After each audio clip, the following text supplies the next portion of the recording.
Sometimes a story doesn't begin with thunder or fire.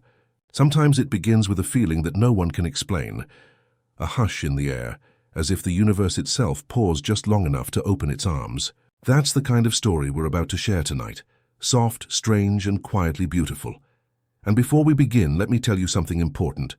We truly love you, and we truly care for you. You're safe here. You're seen. This time is yours. Now, before we step into the tale, tell us, where in the world are you listening from and what time is it there? Go ahead, whisper it if you like. Now take a sip of your coffee, let the warmth settle in, and let's begin. No one remembers the exact moment he was born, not the cries, not the gasp of air that usually greets a newborn, not even the trembling hands that must have carried him first into the world. What they remember instead is the sky. It was a sky that did not behave the way a sky should. The clouds drifted slower than memory allowed, their edges soft and luminous, as though each one were listening carefully to something below. The light of the sun seemed stretched, lingering in a way that made the day feel both endless and fragile, like a note held too long in a lullaby. People looked up and whispered to one another, not in alarm but in reverence. It felt, though none of them could have said why, that the universe had bent slightly, making room for something new. The child's name would be Rick, though at first he was simply called the boy beneath the slow sky.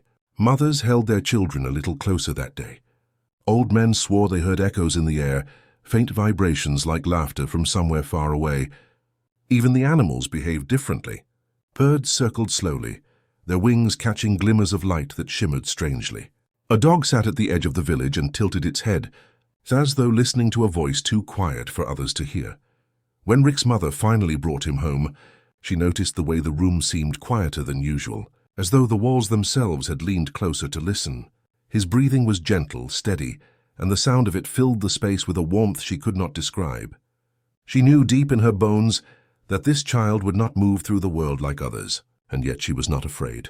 There was no weight of destiny, no thunderclap of prophecy, only the strange comfort of knowing that he belonged not just to her, but to the stillness that had welcomed him.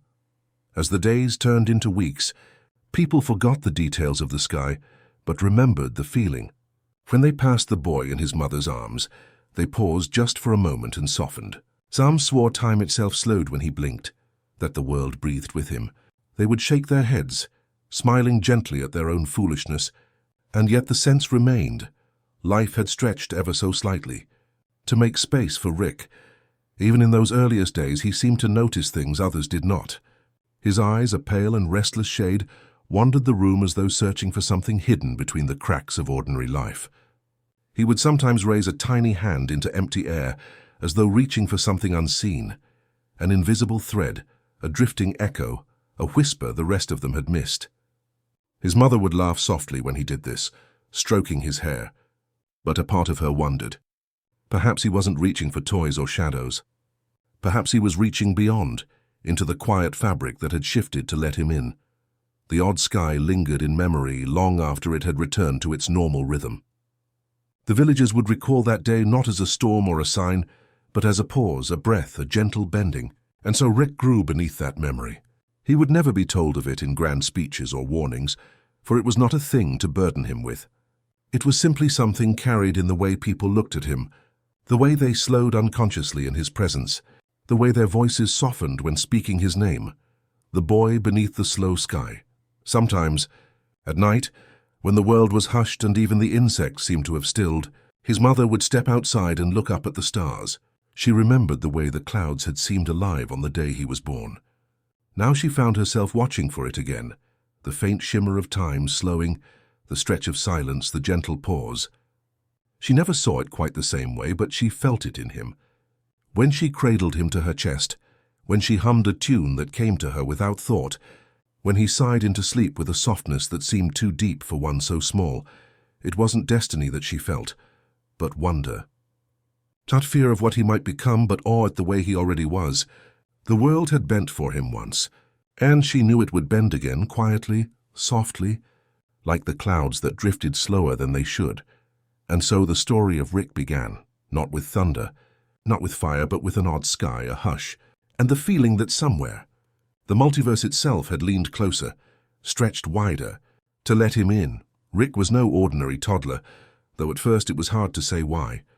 He walked later than some, spoke fewer words than others, and yet when he reached for something, people noticed. His hand did not always stop where it should.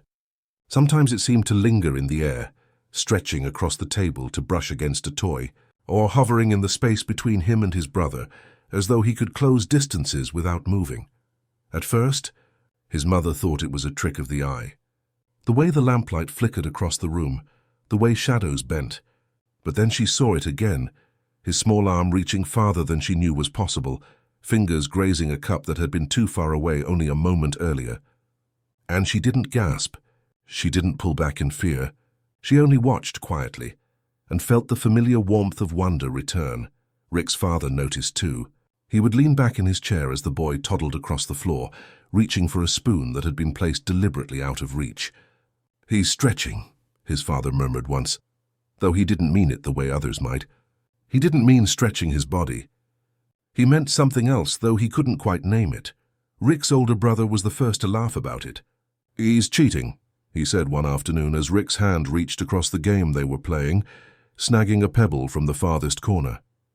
But even his laughter carried no malice. It was the laughter of someone who knew deep down that his brother was different in a way that asked not for ridicule, but for reverence. It wasn't only objects that Rick stretched toward. Sometimes it was moments. A fall that should have ended in tears slowed into a gentle landing. A laugh that should have been brief lingered, echoing between walls until it felt like the room itself was smiling. Even silences seemed to stretch around him. He could sit with his mother in the fading light of evening, no words exchanged, and yet the moment would last longer than it should have, carrying with it a weight that felt sacred. The villagers began to notice. When Rick passed by, their conversation slowed. They found themselves pausing longer between sentences, breathing more deeply, softening their tone. They did not call it magic. They did not call it power. They simply said, "That boy makes time feel different." Rick himself was too young to understand. To him it was only curiosity, only play. He would reach for a bird fluttering just out of reach and feel his hand brush air that seemed thicker, slower. He would stretch toward the horizon and imagine somehow that it stretched back. Sometimes he would sit in the grass and press his palms to the ground, feeling not just the soil, but the heartbeat of something larger, as though the earth itself leaned closer to listen. His mother watched all this with a kind of quiet devotion. At night, when Rick had finally closed his eyes, she would whisper to her husband, "He doesn't just reach for things. He reaches for the spaces between them." And her husband would nod, though he too had no words for it. The strangest part was that none of it felt dangerous. There was no sharpness in the boy's gift, no chaos in the way moments stretched. It felt instead like softness, like the world was willing to slow down for him, to give him a little more room, a little more time. The people around him adapted without question, as though they had always known the world could behave this way. One evening, as the sun dipped low and the sky filled with colors too soft to name, Rick's brother sat beside him in the grass. "Why do you always reach so far?" he asked. Rick didn't answer in words. Instead, he stretched his hand out toward his brother and placed it gently on his shoulder. It was a gesture so simple it might have gone unnoticed, but in that moment, his brother felt something larger than touch. He felt understood. He felt seen. Later, when his brother tried to describe it, he could only say, "It was like he wasn't just reaching for me. He was reaching into me." And though he didn't fully understand it, he carried that moment with him, the way one carries a lullaby long after its last note has faded. Rick's reaching became a language of its own. He didn't always know the right words, but he could stretch a silence into comfort. He didn't always know how to mend a quarrel, but he could lengthen the space between anger and forgiveness until hearts softened. In his presence, the sharp edges of time seemed to dull. The world didn't rush. The world waited. It was only the beginning, of course. A child's gift is always only a shadow of what it will become. But already those who loved him felt the truth. Rick was not just reaching outward. He was teaching them slowly how to stretch too, to stretch their patience, their kindness, their capacity for wonder. He was a child who reached too far, and yet somehow he never reached too far at all. The nights of Rick's childhood carried a hush all their own. Long after the world had dimmed, when the lamps were turned low and the last sounds of the day had softened into silence, His mother would sit beside him and hum. The tune was never the same twice, and yet always familiar. A melody without words, only drifting notes, fragile and unhurried, like the sound of wind threading through tall grass. At first, Rick listened only as a child listens, sleep tugging at him, eyelids heavy, his body curled small beneath a blanket. But even then, something about the lullaby felt different. It was as though the sound wasn't confined to his room. It spread outward, beyond the walls, beyond the house, beyond the sky itself. Sometimes, just before sleep carried him fully away, he would imagine the tune weaving through the stars. He saw it trailing across galaxies like a ribbon of light, moving so gently it seemed to have always been there. He did not know it yet, but that lullaby would follow him wherever he went, a thread binding him to something deeper than time. His mother never explained the song. When his brother asked once where she had learned it, she only smiled and shook her head. "It's older than words," she said. "Older than me." That was all she offered, but in her smile there was tenderness, and in her voice a quiet weight. Rick, even as a boy, believed her. The lullaby felt ancient, as if it belonged not to a single person but to the spaces between people, to the soft, unseen places where memory and dream touched. When he dreamed, he carried the melody with him. At first it was subtle, a faint hum lingering at the edges of his sleep, no louder than the sound of his own breathing. But gradually it deepened. Whole worlds seemed to pulse with its rhythm. Strange skies bent toward its music. Oceans moved to its sway. And sometimes in those dreams, Rick felt as if the lullaby was not only guiding him but listening back, as though the music itself were alive. One night, he dreamed of a field beneath two moons. The air shimmered silver, and the grass glowed faintly with its own light. He walked slowly, bare feet brushing the luminous blades, and all around him the lullaby hummed. Not from his mother's lips this time, but from the world itself. The moon sang it. The grass hummed it. The very air seemed stitched with its notes. Rick stood still, letting it pour over him, and he felt at peace in a way too vast for words. When he woke, the song was still with him. It echoed in the quiet space between heartbeat and breath. He looked at his hands, small and unsteady, and thought, "The world is bigger than I thought." His mother noticed, of course. She would look at him in the mornings, when the hush of her lullaby had not yet faded, and see something different in his eyes. "You dreamed again," she would say softly. Rick would nod, though he couldn't explain what he had seen. How could he? Dreams were not maps. They were rivers, flowing, bending, carrying him to places no one else could follow. There were nights when he asked her to sing the tune again, to repeat it exactly as it had been. She would smile, shake her head gently, and hum a new variation instead. "Songs are like rivers," she whispered once. Never the same twice, but always themselves. Rick held on to that thought, tucking it away the way a child tucks away a secret treasure. His brother, who listened from the doorway some nights, confessed that he never heard the melody the same way Rick did. "To me it's just humming," he said, shrugging. But to Rick it was everything. It was the thread that tied waking and dreaming together. It was the bridge between the world he knew and the ones that waited quietly beyond. The older he grew, the more he realized the lullaby did not simply put him to sleep. It stretched him, not his body, not even his moments, but something deeper. It stretched his dreaming self outward, brushing against possibilities he could not name. Each night became a doorway, each song a key. There was one dream he remembered most vividly. He stood on the edge of a vast river, its surface glittering like glass. An old traveler sat beside him, tossing stones into the current. Each stone sent ripples across the water, ripples that shimmered with fragments of memory. Rick leaned closer and realized that the ripples carried not only images from his own life, but glimpses of lives he had never lived, other versions of himself scattered across countless worlds. And beneath it all, the lullaby thrummed, steady and soft, as if reminding him that no matter where he wandered, he was never untethered. When he woke from that dream, he told no one. Not his brother, not even his mother. He carried it quietly inside him like a hidden seed. Over time, the lullaby became more than a song. It became a language of belonging, a promise whispered at the edge of sleep. On the nights when the world felt too large, or when silence pressed too heavily on the walls of his room, Rick would close his eyes and wait. The melody would come, soft, steady, unbroken, and he would know that he was not alone. The years would pass. The boy would grow, and the multiverse would open itself to him in ways unimaginable. But through every world, every discovery, every stretch of curiosity, one sound would follow him faithfully, the hum of his mother's voice, threading across the stars, a lullaby between worlds, a song without end. Chapter 4. Sandwiches in Two Suns' Light. There are moments in a life that, without meaning to, carve themselves deep into memory. Not the grand ones, not the moments when the world shifts or the stars seem to open their gates, but the smaller ones, the quiet afternoons, the taste of something simple, the warmth of a presence beside you.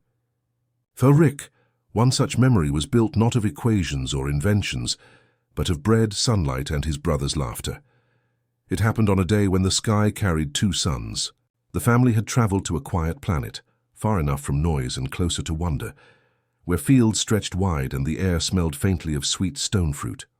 Rick was still young, still learning the rhythms of who he might become, and his brother was just old enough to think himself wiser. Though still tender at the edges, they had wandered away from their mother's watchful eye, carrying with them a basket filled with sandwiches she had wrapped in cloth. The bread was thick and soft, baked that morning, the kind that still carried warmth even when cooled. Inside, the fillings were simple: slices of fruit, a smear of honey, a pinch of salt from the sea nearby. Nothing extravagant, yet everything needed. The meadow they chose was bathed in light, the twin suns leaning toward each other as if conspiring to make the day twice as golden. The grass swayed in slow waves, almost musical in its rhythm. Rick and his brother settled into it, the basket between them, their legs stretched out like small anchors to the earth. They unwrapped the first sandwich together. The cloth made a soft sound as it unfolded, and when Rick took the bread in his hands, it felt like holding a piece of the morning itself. He took a bite. The taste was sweet, simple, grounding. He chewed slowly, letting the honey linger. And for a moment he thought, this is what forever should feel like. His brother ate faster, crumbs already dusting his shirt, and laughed when Rick scolded him for rushing.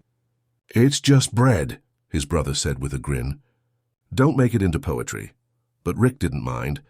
He liked that his brother was practical, quick to smile, untroubled by the weight of meaning. It balanced him even then, and yet as the second sun dipped slightly lower, painting their faces in twin shadows, even his brother grew quiet. They both sat there, chewing softly, watching the sky fold itself into deeper shades of gold. For a while neither spoke. There was no need. The sandwiches, the warmth, the closeness, they spoke for them. Rick remembered how the world seemed to slow in that moment. He felt it in the way the grass swayed, in the way the suns moved, in the way his own heartbeat stretched. Time itself felt softer, less insistent. He would not yet call it power, or even ability. He only knew that the moment seemed unwilling to leave, as though it had decided to stay with him for as long as he lived. His brother broke the silence first. "Do you think we'll remember this?" he asked, eyes squinting against the brightness. Rick looked at him, then at the half-eaten sandwich in his hand, then at the two suns hanging like watchful guardians above them. "Yes," he said simply. He didn't know how he knew, but he did. This was the kind of memory that became part of you. They finished their food slowly, stretching out the meal as if to stretch the day itself. Rick's brother lay back in the grass, hands behind his head, and pointed up at the sky. "Two suns," he murmured. "Do you think there are places with 3 or 10? Rick smiled faintly, crumbs still on his lips. "Maybe," he said. "But even if there are, I like this one best." His brother didn't answer, just closed his eyes, content. Rick leaned back too, the half-empty basket beside him, the cloth still faintly smelling of bread. He listened to the hush of the grass, the distant hum of unseen creatures, the quiet song of two suns slowly leaning toward evening. It was then, lying there in that meadow, that Rick understood something without needing to put it into words. The simplest rituals, sharing food, sharing silence, sharing sunlight, could bind people more tightly than any oath. Years later, when the worlds grew stranger and his inventions filled the spaces between stars, Rick would still return to that moment in his mind. He would taste the bread again, feel the honey cling to the roof of his mouth, hear his brother's laughter carried on twin beams of light. And no matter how far he traveled, that memory would be a meadow he could always return to. For in the end, it was not the brilliance of stars or the vastness of galaxies that anchored him, but sandwiches eaten beneath two suns, beside a brother who laughed too quickly and asked the kind of questions that lingered forever. A ritual of warmth, a small act of belonging, a sacred slice of ordinary life. Rick had always been curious, but on the day he met the old traveler, his curiosity took on a new rhythm. The sky above the alien river rippled with a soft greenish glow, and the air carried the faint scent of minerals and rain from distant mountains. He had wandered farther than usual, leaving behind the warmth of his mother's lullaby and the quiet comfort of his brother's laughter. It was the kind of place that seemed alive in ways the eye could not see, where every pebble, every ripple in the water, carried the faint pulse of time. The traveler appeared quietly, seated on a smooth stone at the river's edge. His hair was white, falling in thin strands like wisps of cloud, and his eyes held a depth that made Rick pause. He wasn't frightening. He wasn't imposing. He simply was, like the river itself, steady, patient, listening. Rick approached slowly. He had been taught to greet elders with respect, but somehow this man felt older than any elder he had ever known, not because of years, but because of presence. It was as if the man had spent a lifetime watching the world breathe, and in watching, had learned something that no words could convey. "Hello," Rick said softly. Unsure if his voice would even reach across the space between them, the traveler didn't answer immediately. He tossed a small smooth stone across the river. It skipped once, twice, 3 times, before settling in the water with a soft splash. "To stretch," he said finally, his voice low and melodic, "you must first learn to listen." Rick tilted his head. He didn't understand. He thought of stretching as reaching, hands, ideas, time. How could listening be the first step? The traveler smiled faintly, tossing another stone, watching the ripples fan out across the water. "See how the river moves?" he asked. "It does not push, it does not rush. It bends around stones, listens to the land, and in listening it travels farther than any force could carry it. Stretching is not about force, boy. It is about attention. It is about care. It is about softening yourself to the spaces around you." Rick knelt by the water, watching the ripples fade into gentle waves. He reached out a hand, just slightly, toward the stone the traveler had left near the riverbank. When his fingers brushed it, he felt warmth, as if the stone remembered the touch of every hand that had held it before. And for the first time, Rick understood a little of what the man meant. Stretching wasn't only physical. It was listening. It was being present. It was letting the world move through you without resistance. Days passed, and Rick returned to the river again and again. The traveler taught him not with lectures or explanations, but with quiet demonstrations. Sometimes he skipped stones and let the ripples guide them. Sometimes he closed his eyes and listened to the hum of the air above the water. Rick learned to do the same, to stretch his attention outward, to notice the small currents, the subtle rhythms, the unspoken patterns of life. One afternoon, as the twin moons of the planet began to rise, casting silver light over the river, the traveler handed Rick a stone. It was small, smooth, and warm in his hand. "Keep it," he said. "It is a reminder. Stretch with care. Listen before you reach. The world's a vast, boy, but your heart can move through them if you let it." Rick nodded solemnly, holding the stone close to his chest. He did not know what it meant yet. He only knew that it mattered more than any toy, more than any fleeting wonder he had ever held. The days blended into weeks. Rick would visit the river whenever he could, practicing the quiet attentiveness the traveler had shown him. Sometimes they spoke, sometimes they did not. But always Rick left feeling lighter, more present, more aware of the spaces between moments, the silence between ripples, the pause between breaths, the stillness between steps. One evening, as a gentle fog settled across the water, Rick asked the question he had been holding in his heart. "Why do you stay here by this river, if there are so many worlds to see?"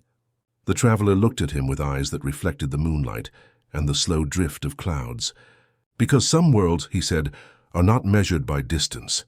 Some worlds are measured by how well you can see them, by how deeply you can hear them. Listen long enough, and you will understand more than any map could show you. Stretching across the multiverse begins here. In stillness, in observation, in attention. Everything else follows. Rick felt a calm settle over him, a quiet awe that did not need explanation. He held the stone in his hand and let the cool evening air fill him. He realized that the gift he had always carried, of reaching beyond the ordinary, of stretching into moments and objects and people, was not a power to wield recklessly. It was something to nurture, something to honor, something that could grow in ways the stars themselves might envy. Before he left that evening, Rick pressed the stone into his pocket. He turned to the traveler. "I'll come back," he promised, though he didn't know when. The traveler smiled faintly.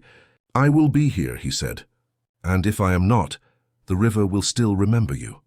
As Rick walked back through the alien fields, the twin suns dipping lower, he felt the quiet truth settle in his chest.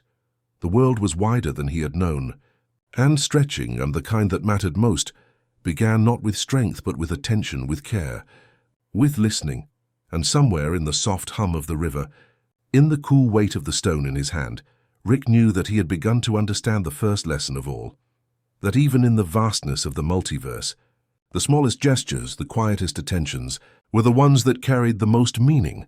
The memory of that day would stay with him. The stone would remind him of rivers that listen, skies that wait, and worlds that open when hearts stretch gently.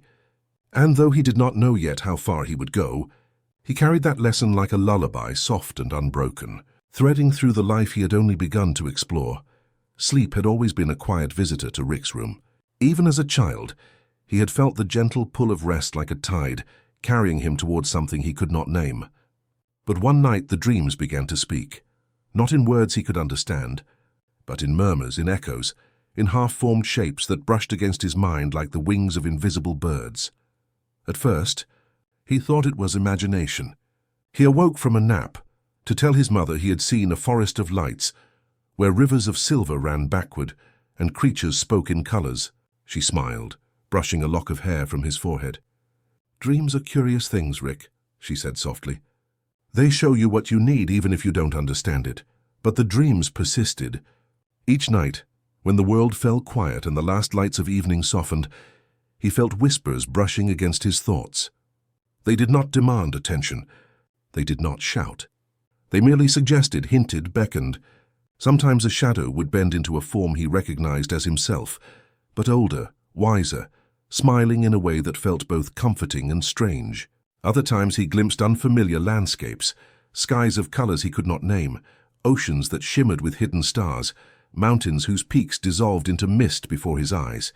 He began to notice patterns.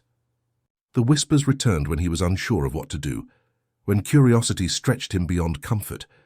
They were never urgent, never frightening. They were soft echoes, gentle nudges from some place he had not yet reached. Sometimes they felt like advice, sometimes like reassurance, and sometimes like memory reaching forward to touch him before he had lived it. One night, in particular, the dream came alive in a way he could not forget. Rick found himself standing at the edge of a vast desert, the sand stretching farther than the eye could see. The sky was a gradient of violet and amber, and the wind carried voices that hummed like the lullaby his mother once sang. He took a step forward, and a whisper reached him. "Do not rush, but do not hesitate." He turned, seeing shapes moving just beyond the horizon, figures that seemed familiar and yet foreign. One raised a hand, a gesture of welcome, and the wind carried it like a soft invitation. Rick raised his own hand in reply, though he could not explain why. The connection was wordless, effortless, and he felt a warmth in his chest that lingered even as the dream dissolved into the gentle folds of night. When he awoke, the memory of the dream clung to him, faint as smoke but persistent. It was not a dream to dismiss. It was a whisper to carry with him, a reminder that the world and the multiverse beyond was listening too. And if he learned to listen back, he could reach farther than he ever imagined. As nights passed, he began to anticipate the dreams, not in excitement but in reverent curiosity. He would lie still, breathing slowly, and wait for the first hints of whispering currents to brush his thoughts. Sometimes they would answer questions he had not yet asked. Sometimes they would reveal possibilities he had not yet dared to imagine. And always, beneath the strange colors and shapes, was the same quiet pulse he felt in the lullaby his mother had sung, the rhythm of being seen, of being known, of being loved. His waking life began to feel subtly different. Rick noticed small patterns in the world that mirrored the whispers of his dreams. A pebble on the path would fall in a way he hadn't expected, revealing a hidden stream. A shadow would stretch just long enough to reveal a hidden door or a secret nook in the house. Even the simplest actions, a smile offered to a stranger, a hand held too briefly, felt imbued with a soft resonance, as if the whispers had taught him that the universe responded to attention, not force. One afternoon, while sitting by a small pond near his home, Rick closed his eyes and allowed the whispers to gather in his mind. He saw fragments of possibilities, himself older, walking across alien planes, himself laughing with companions he had not yet met, himself holding someone's hand and slowing a fall, as if the world itself paused in recognition. When he opened his eyes, the pond mirrored the sky, and for a moment he wondered if dreams and reality were merely two sides of the same coin, and he had just learned to flip it. His mother noticed the changes in him. "You've been quiet lately," she said one evening, brushing his hair back from his forehead. Rick didn't answer immediately. He thought of the whispers, of the worlds he had touched in sleep, and felt a longing he could not yet name. Finally he whispered back, "I hear things that aren't here yet." She smiled, a soft, knowing smile. "That is the gift of listening, Rick. Dreams are always trying to teach you if you are willing to hear." And so he listened. Not to the loudness of the world, not to commands or urgencies, but to the soft, hovering whispers that slipped between night and waking. He learned that time could stretch, that moments could linger, that the universe itself could bend gently toward one who knew how to pay attention. Even now, as he grew taller, older, and his curiosity expanded beyond the walls of home into infinite possibilities, the dreams remained. They whispered when he slept. They whispered when he walked among strangers. They whispered when he paused, breath held, to touch the world with care. Rick began to understand what the old traveler at the river had once shown him in pieces. Listening was not passive. It was a stretching, too, a reaching into spaces not yet seen, a soft expansion of heart and mind. And in those spaces, he discovered guidance, reassurance, and the kind of gentle wisdom that did not demand comprehension, only openness. The dreams never answered every question. They were not instructions. They were not promises. They were echoes, always slightly out of reach, always tenderly hinting at something just beyond his grasp. And yet that was enough. That was all he needed, for in the quiet of the night, beneath a sky still strange and infinite, Rick felt the first trace of something he would carry all his life, that the worlds, no matter how vast, no matter how strange, were never silent. They spoke softly to those who listened, and he would listen always, letting their whispers stretch him into the possibilities he had not yet dared to imagine. Rick first noticed her in a place that felt, even then, slightly out of time. She sat alone on a hill where the grass seemed softer than elsewhere, the sun bending gently over her shoulders. Her eyes were quiet, the kind of quiet that did not demand attention but invited it. She did not speak when he arrived. She did not need to. For hours Rick found himself simply sitting nearby. He was too young, too curious to understand fully, but something about her presence was magnetic. The world felt softer when she was near, as if the air itself had decided to bend around her. Her eyes held no judgment, no expectation, only the subtle pull of recognition. It was strange and comforting all at once. He did not speak. She did not speak. Then instead they shared small gestures, the tilt of a head, the way their hands brushed accidentally while reaching for the same flower, the quiet pause of breathing in rhythm with one another. Words were unnecessary. Presence spoke louder. Over time, Rick discovered that being near her stretched him in ways even his dreams had not. He felt his own attention lengthen, as if the world itself slowed to match the tempo of her quiet gaze. He noticed details he had never seen before, the subtle sway of a tree branch, the faint shimmer of sunlight on a stone, the tiny ripple of a pond when a breeze passed over it. All of it seemed more alive, more connected when she was there. One afternoon they walked together along a narrow path by a river. The water gleamed in the sun, carrying reflections of clouds that moved lazily above. Rick reached out instinctively, touching the surface of the water, watching the ripples spread. She did the same, her fingers creating overlapping circles that merged with his. They laughed quietly, a sound like wind in leaves, not loud, not urgent, but infinitely reassuring. "Why do you always sit so quietly?" Rick asked once, his voice barely above the whisper of the river. She smiled faintly, her gaze unwavering. "Because sometimes the quiet sees more than words ever could." He thought about that long after, as they continued along the path. He had been learning about stretching, not just hands or moments, but attention, presence, care. And he realized that here, beside her, he was stretching differently. He was learning to be patient, to listen without expectation, to inhabit silence fully. Days turned into weeks, and their bond deepened without any declarations or explanations. They shared sunsets without comment, watched the sky bend over distant mountains, and allowed themselves to exist in the gentle rhythm of each other's company. Rick noticed that he no longer needed to reach outward constantly. Sometimes simply being near her stretched him enough. He began to recognize patterns in their silence. When she tilted her head just so, he understood what she felt. When she walked closer to the riverbank, he felt her attention lingering on some unseen detail, and he would glance in that direction, discovering something new himself. Words were unnecessary. Presence was a language, and he was learning fluently. One evening, as the twin moons rose over the horizon, casting silver light across the hill, she placed her hand lightly on his shoulder. Rick froze, not from surprise but from recognition. That simple touch carried weight, history, possibility, and understanding all at once. He did not speak. He could not.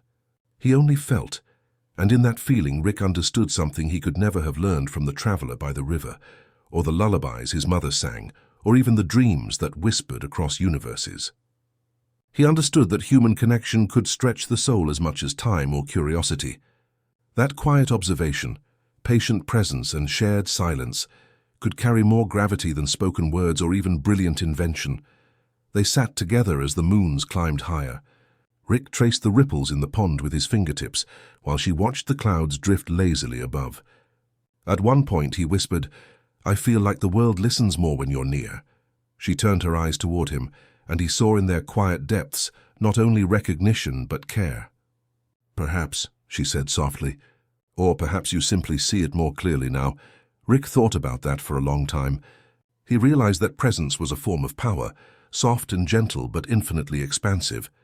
It stretched attention, awareness, and the heart. It stretched reality itself, showing him that even in vast, unknowable universes, small connections could anchor him, shape him, and teach him how to inhabit the infinite with grace. Weeks, months, perhaps years passed. Time was hard to measure with someone whose presence stretched moments like light across space. Rick noticed the pattern. When she was near, the world slowed. Shadows held longer. Breezes lingered. Sounds softened. He began to think of her not just as a companion, but as a guide, not in words or instructions, but in the quiet art of being fully present, of noticing the unnoticed, of stretching attention into care. And yet, for all the lessons and comfort, there was no need for ownership. No demands, no jealousy, no insistence. She existed as a constant, gentle mirror, reflecting possibilities, patience, and the soft wisdom of observation. Rick learned that love could be quiet. That attachment need not be loud. That even without speech, one could grow infinitely richer, more capable, more expansive. One afternoon, as golden light spilled across the hill, Rick finally understood the truth. Words would always be limited. Presence, attention, care, these were infinite. They could stretch across galaxies, across moments, across hearts. And here, in the soft quiet of her gaze, he had learned the first lesson of love unspoken. When he left that hill each day, the echo of her presence lingered with him like a melody. He carried it into dreams, into adventures, into stretches of curiosity, into every quiet act of care he performed. And he knew even then that this bond, silent and patient, was a gift he would never outgrow. The woman with quiet eyes had given him something rare, a mirror for his own soft potential, a reminder that stretching outward was not always about reaching. Sometimes stretching inward, slowing down, observing, and simply existing alongside someone else was the truest measure of growth. Rick would never forget the weight of her gaze, the warmth of her quiet presence, the infinite patience of someone who understood without speaking. And somewhere in the multiverse, he would carry that lesson like a secret stone in his pocket, a guide for all the stretches, all the reaches, all the moments yet to come. Rick had always been fascinated by reaching, by stretching his curiosity into places others might never touch. But now, beside the woman with quiet eyes and carrying the lessons of whispered dreams and rivers that listened, he began to understand another kind of reach, one that stretched not the body or time, but the heart itself. It began in the smallest of ways. A neighbor's coat had a tear, barely noticeable, but to Rick it spoke. He knelt beside it, carefully sewing the fabric with hands still too young to know fully how much they could care. The neighbor had watched him silently, then smiled faintly when the coat was mended. "Thank you," they said softly. And Rick felt warmth ripple through him in a way that no discovery, no gadget, no calculation had ever delivered. That was the first lesson. That power could be gentle. That influence could be invisible yet enduring. He experimented quietly, like a scientist testing a hypothesis that had no formula. He observed the smallest interactions, the way a bird waited for a branch to settle before landing, the way the wind bent around flowers instead of breaking them, the way sunlight lingered on a window pane to warm those who passed beneath it. And slowly he realized that life itself responded to care. Stretching could be subtle, almost imperceptible, and yet it left marks that endured far longer than force ever could. One afternoon, he was walking along the edge of a pond, thinking about the whispers that visited him in dreams. He noticed a frog struggling on the muddy bank, its leg caught awkwardly in a root. Without thinking, he reached down, careful not to frighten it, and freed the creature. The frog paused, then leapt, disappearing beneath the water, leaving ripples behind. Rick watched those ripples expand slowly, carrying a soft lesson that even the smallest act of attention could create change that traveled farther than the eye could see. That night, he spoke to the woman with quiet eyes. "I think I understand," he said softly, "that stretching isn't only about reaching outward. It's about being soft, noticing, caring." She smiled, eyes reflecting the gentle moonlight. "Exactly. The universe is vast, but kindness, attention, presence, these are infinite in ways that matter most. There is more science in softness than you know." Rick laughed lightly, though not mockingly. "Science in softness?" "Yes," she said. "Every gentle act, every patient observation, every choice to listen, it changes the world in ways no gadget could measure. You can create energy without destroying it. You can invent without taking. You can stretch across lives without breaking them." He carried the idea like a stone in his pocket, solid and comforting, and so he began to experiment. He helped a child untangle a knot in a kite string. He left water for a bird beside a dry stream. He listened deeply to anyone who wished to share their small burdens, without offering solutions, without expecting gratitude. And with each act, he felt his own reach expand, not in distance, but in depth. One evening he returned to the river, the traveler's stone warm in his hand. He watched the water flow and thought of the ripple from the frog, of the smile of the neighbor whose coat he had mended, of the quiet gaze of the woman who had taught him presence. He realized that all of these acts, small and gentle, had a strange resonance.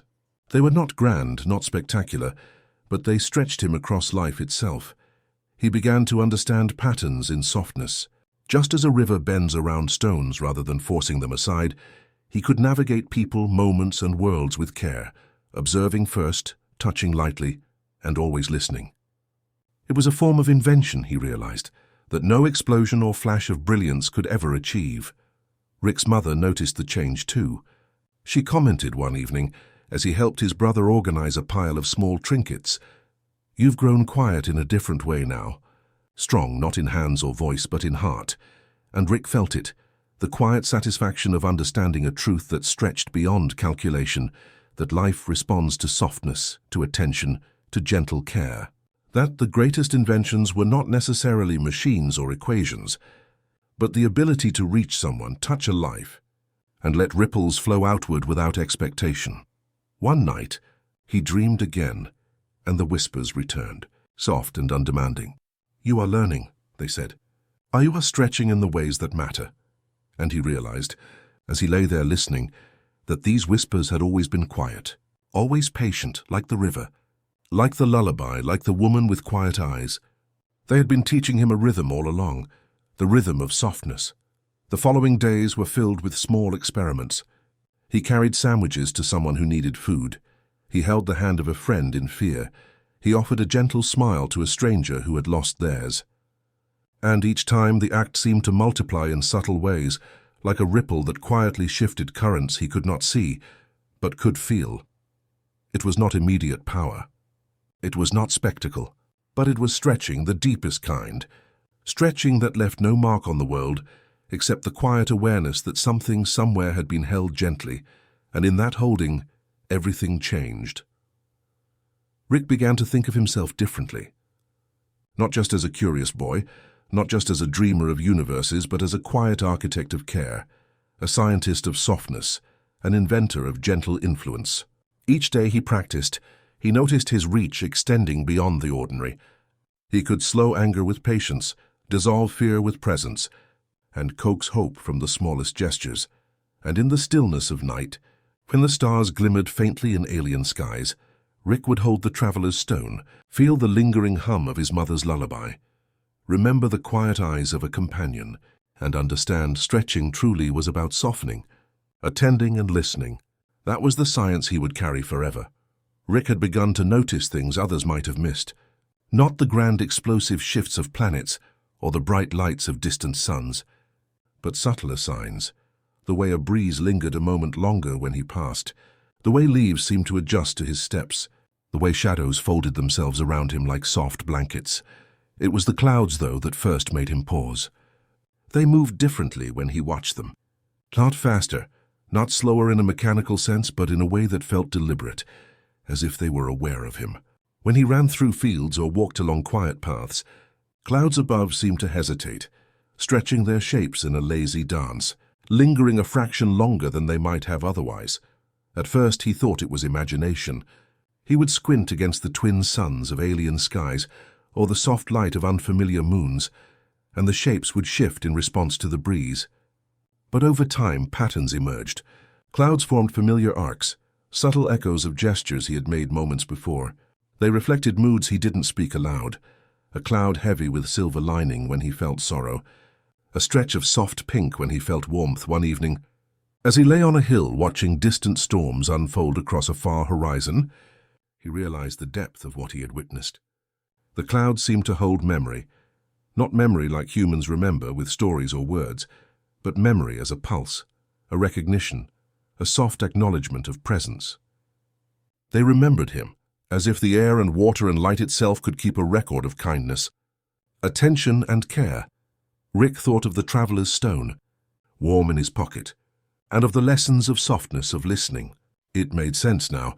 The world itself was not separate from him. It bent, it responded, it stretched, not always immediately, not always predictably, but inevitably if one paid attention, if one acted with care. He experimented cautiously. One day, walking beneath clouds that hung low over a violet meadow, he held his hand out and let his fingers drift through the air. The clouds seemed to thicken, gathering more tightly around the edge of his reach, stretching slowly across the horizon in shapes that mimicked his gestures. It was not magic, he decided, not in the sense of spells or incantations.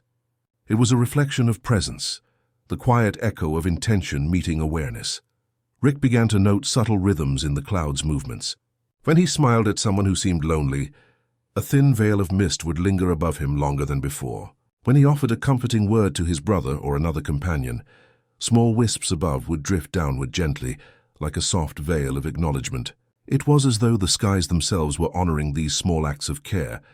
He shared this realization quietly with the woman with quiet eyes one evening. "I think the world remembers," he said, voice soft and reverent. "The clouds, the wind, even the light. They hold memories of how we show up, how we care, how we stretch ourselves." Her eyes met his, calm and infinite. "Yes," she whispered. "And it is not force that they remember, but attention. Not loudness, but presence. Not taking, but giving. They echo it back to you if you choose to notice." Rick spent long hours observing the skies after that. He lay on hills, ran across meadows, walked along rivers, and allowed himself to witness the delicate interplay of wind, light, and memory.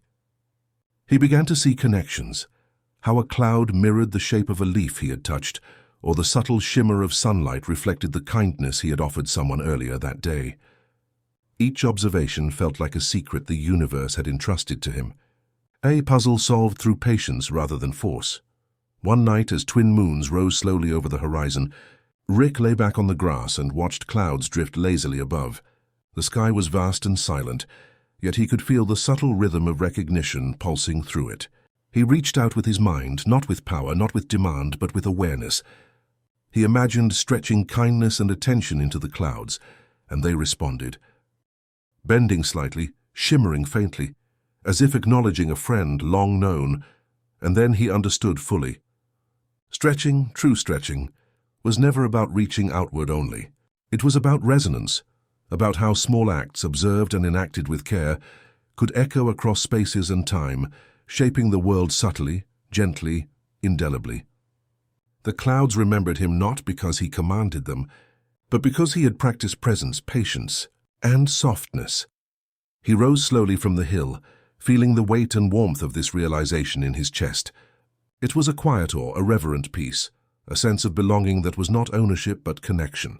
The skies, the rivers, the clouds, they were companions in his journey, witnesses to his growth, and reminders that every act of care had significance, even if unseen. From that day forward, Rick carried this knowledge like a soft stone in his pocket. He moved through worlds with awareness, watching how attention rippled outward. He noticed clouds bend toward moments of empathy, and in turn, he mirrored that care in small gestures. A smile to a stranger, a hand offered to steady someone, a quiet presence beside a friend in fear or sorrow. Even as he grew, traveled and explored far beyond his home, the memory of clouds that remembered him became a guiding rhythm. He would often pause wherever he was to look up, to trace the slow movements of shapes above, and feel the echo of his own presence returned. And in those moments, he realized that legacy was not always measured in grand achievements, but in the soft, stretching imprint of care and attention left quietly upon the world. The lesson remained, simple and profound. Presence matters, care matters, softness matters. And sometimes the universe responds in ways no one could predict, in clouds that linger a little longer, in ripples that echo across rivers, in light that bends toward those who notice. Rick had learned to stretch in ways that mattered most, and the skies above had remembered him for it. Rick's world had grown expansive, filled with soft whispers in dreams, quiet bonds and skies that remembered him.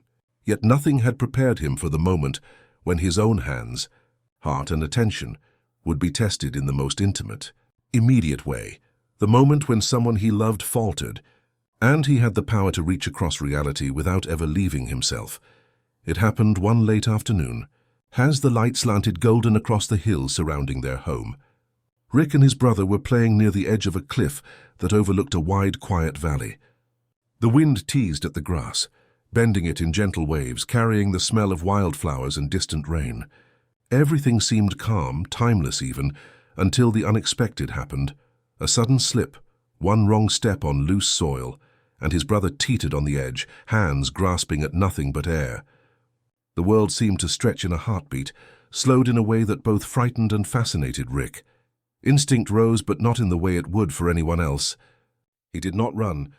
He did not shout. Instead, he felt. He reached, not with his hands alone, but with attention, with care, with the full weight of love.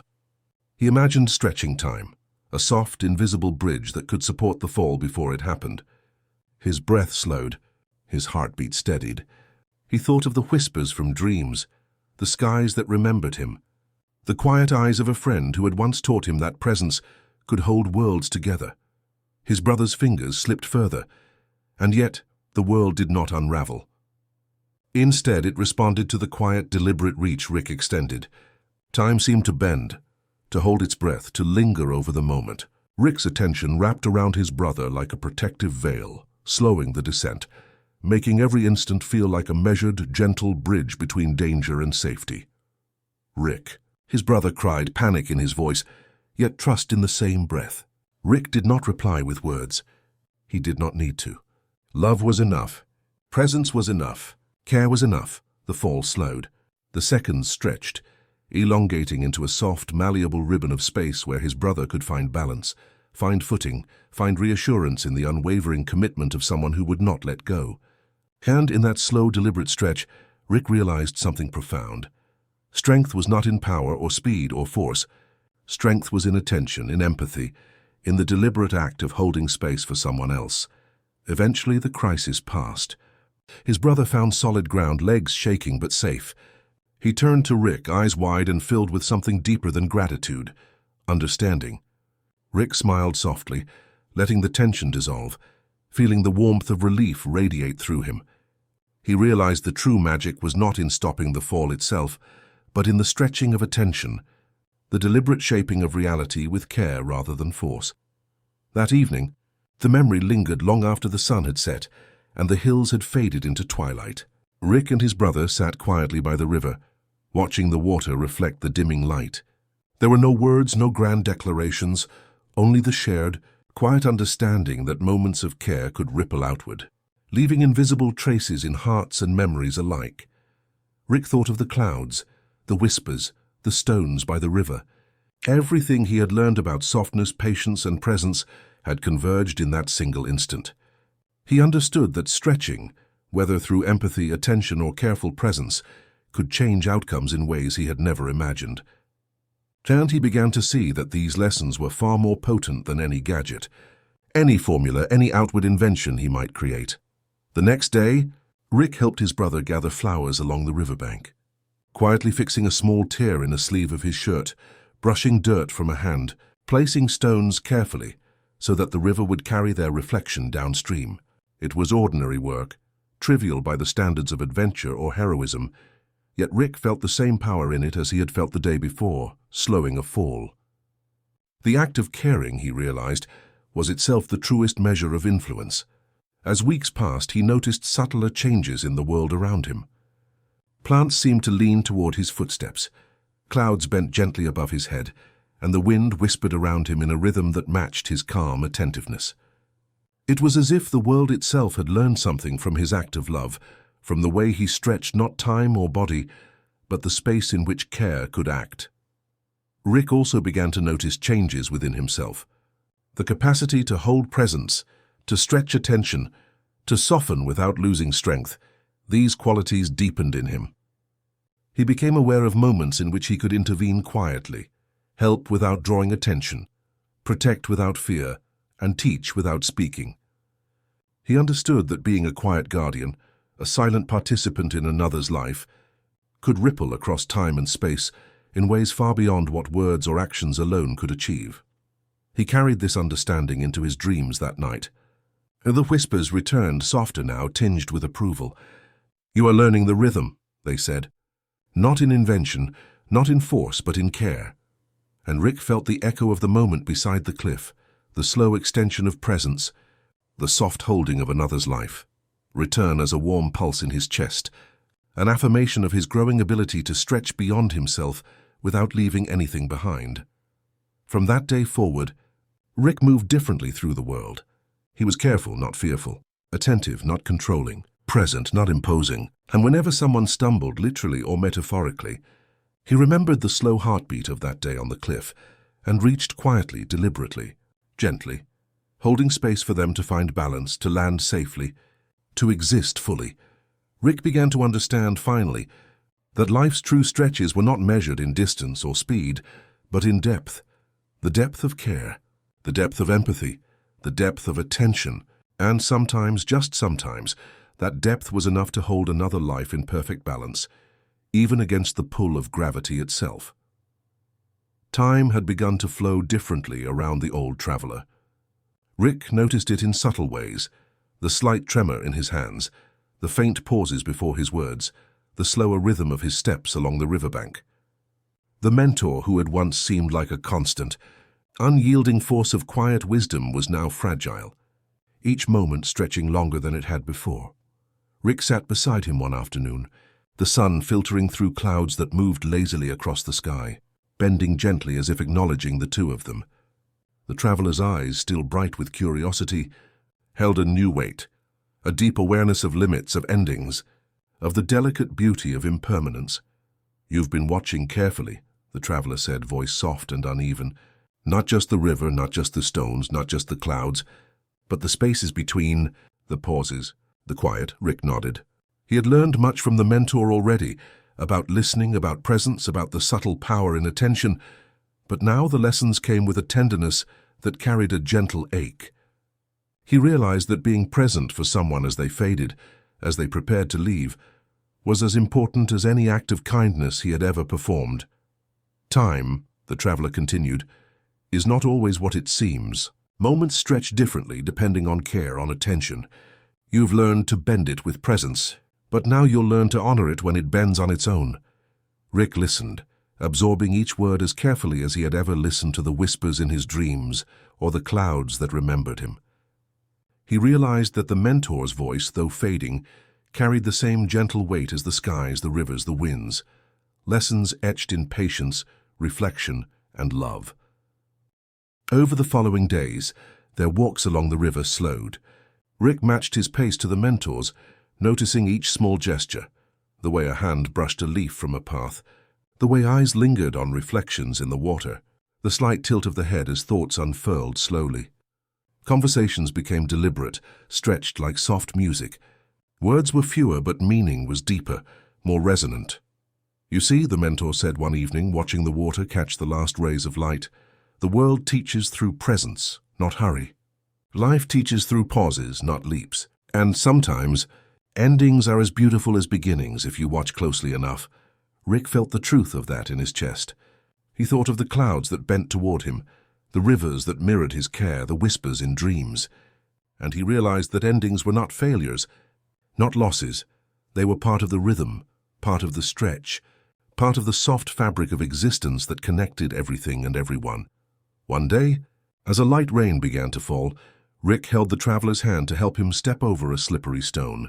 The gesture was small, almost ordinary, but it carried a profound significance.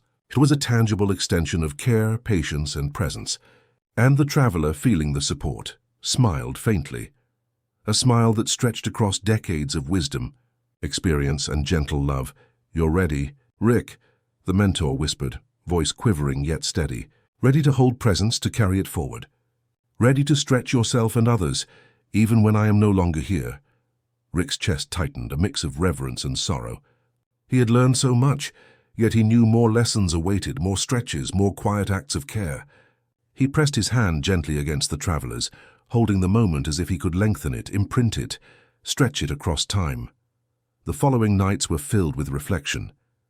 Rick lay beneath the skies, watching clouds drift and remembering whispered lessons, feeling the rhythms of rivers and sensing the soft echo of his mentor's fading voice in every gentle ripple, every pause in the wind. He understood that presence did not vanish. It transformed, and in this transformation he found continuity, reassurance, and guidance. As weeks passed, Rick began to anticipate the spaces of silence between words, the pauses that carried more meaning than speech itself. The mentor taught him that attention, care, and patience were stretches of time just as real as movement or speech. Rick learned to inhabit these stretches fully, to hold them gently, to extend them toward others with deliberate softness. One late evening, the mentor rested beneath a tree, looking out over the flowing river. Rick sat nearby, offering silent company. The sky reflected amber and violet, clouds moving as if in recognition. The old traveler's breath slowed, his chest rising and falling with a rhythm that matched the river, the wind, the soft stretch of day into night. "Remember," he whispered faintly, "to stretch in quiet ways. Not for glory, not for power, but for presence, for care, for life itself." Rick nodded, feeling the weight of the words settle like gentle stones in his chest. He realized that this was the final lesson. Endings, though inevitable, could be tender. That even as the mentor's voice faded, the lessons persisted, echoing in the spaces between words, in the stretches of time, in the acts of quiet care that would ripple outward into all of life. And so Rick stayed, quietly, patiently, alongside the fading figure who had taught him more than words, more than invention, more than curiosity alone could ever teach. He held presence. He held space. He stretched not just his attention, but his understanding of what it meant to carry love, wisdom, and care into the world. Eventually, the mentor grew still. Not with alarm, not with drama, but with the soft inevitability of a world moving in its natural rhythm. Rick remained beside him, holding the hand of someone who had shaped him through patience, attention, and gentle guidance. And in the quiet aftermath, he realized that the greatest lessons were often learned not in action, but in witness, in presence, in the slow unfolding of life itself. The old traveler's voice would fade completely. Yet Rick felt it everywhere, in rivers, clouds, whispers, and the silent stretch of time that connected past, present, and future. And he knew with a soft exhale that the work of care, presence, and attention, the work of stretching gently, softly, meaningfully, was now his to carry forward. After the passing of the mentor, Rick discovered a quiet emptiness in the rhythm of his days. The river flowed as it had before, clouds drifted overhead, and the whispers of dreams continued, but the familiar presence that had guided him was gone. For a moment, he felt unmoored, as though the gentle threads of attention and care he had relied upon were suspended, waiting for him to understand a deeper truth. It was in that emptiness that Rick began to notice stillness. Not the absence of movement, not the stagnancy of time, but a deliberate pause, a conscious inhabiting of a moment without expectation, without intervention. He had stretched before through care, empathy, and presence, but he had never fully stretched into nothingness, then to quiet, into pure being. One afternoon, he wandered to the riverbank alone, carrying the traveler's stone in his pocket. He settled on a smooth boulder and simply watched. Water flowed, birds dipped and rose, and clouds traced lazy patterns above. Rick did not move. He did not speak. He inhaled and exhaled slowly, feeling the subtle pulse of the world around him. Each heartbeat, each rustle of leaves, each ripple in the water became a reminder that stillness itself could be a bridge, a way to stretch attention, awareness and care without moving a finger. At first, the silence felt strange, almost uncomfortable. He was accustomed to stretching outward, to doing, to experimenting, to touching worlds in quiet but deliberate ways. But now he realized that stretching could also be inward, allowing life to pass through him without interference, simply observing, feeling, and being. The clouds above moved slowly, their drift carrying a soft, unspoken rhythm. Rick noticed the subtle changes in their shape as he breathed. The water mirrored the sky in patterns he had never fully seen before. Reflection, stretching, and folding with patience he could only now understand. The stillness taught him that observation could be more powerful than action, that being could be more transformative than doing. Days turned into weeks as Rick practiced this art of stillness. He would sit for hours along the riverbank, watching the interplay of light, wind, water, and sky. Occasionally someone passed by, a traveler, a child, or the woman with quiet eyes, and Rick remained quiet, letting their presence mingle with his without disruption. He discovered that by stretching into stillness, he could amplify attention, notice subtleties, and offer support without a single word. He thought of the moment when he had saved his brother from falling. The act had been deliberate, requiring presence, focus, and care. Now he understood that similar stretches could occur without urgency, without crisis, without visible intervention. Sitting silently by the river, he could offer comfort simply by being, could teach simply by noticing, could extend presence simply by existing fully in the moment. The whispers returned one evening, soft and patient. Stillness is stretching too, they said. It is the bridge between worlds, between lives, between moments. The quiet shapes everything if you allow it. Rick closed his eyes, feeling the truth of it resonate through him. He realized that life often demanded movement, invention, and curiosity, but it equally demanded attention, patience, and reflection. And the ability to stretch into stillness could become a form of wisdom, a way to hold life gently, and a way to prepare for the next step without forcing it. He practiced this gift in all parts of his life. With his brother, he would sometimes sit quietly together, sharing the warmth of presence without conversation. With the woman of quiet eyes, he learned that silences could communicate more than words ever could, and that stillness could deepen bonds in ways action never could. Even with strangers or small creatures, his calm presence began to ripple outward, softening fear, inviting trust, and creating space for growth. One evening, as twin moons rose above a distant hill, Rick noticed how the stars themselves seemed to mirror his practice. Their light lingered, shimmered, and stretched gently across the sky as though reflecting the subtle energy of attention extended without force. He felt a soft awe, a reverent peace, a quiet joy that only stillness could bring. It was in these moments that Rick understood the ultimate lesson of the traveler's stone. It had not been the gift of guidance alone, nor the lessons of care and stretching into action. It was also a reminder that some stretches were internal, invisible and patient. Some stretches could occur without movement, without urgency, and yet carry as much weight as any heroic act. Rick began to integrate stillness into his everyday life. He noticed that when he paused intentionally, before speaking, before acting, before reacting, he could extend empathy more deeply, observe more clearly, and offer more meaningful presence. The world itself seemed to adjust. Rivers slowed in reflection, clouds bent in recognition, and small creatures approached with cautious trust. Even dreams began to change. When Rick drifted to sleep beneath the twin moons, he discovered that stretches in stillness were mirrored in dreamscapes. Time bent in patient rhythms. Whispers moved slowly, carrying soft echoes of lessons he had absorbed during waking hours. And he realized that stillness, like presence, like care, could ripple across consciousness, memory, and connection in ways that action alone could never achieve. Rick's understanding deepened further as he reflected on the lives around him. He noticed that those who rushed, who acted without pause, often missed the small vital currents that sustained connection, that held hearts, that remembered presence. He saw now that the gift of stillness was a bridge, a way to carry others without interference, a way to honor life's subtle, quiet rhythms.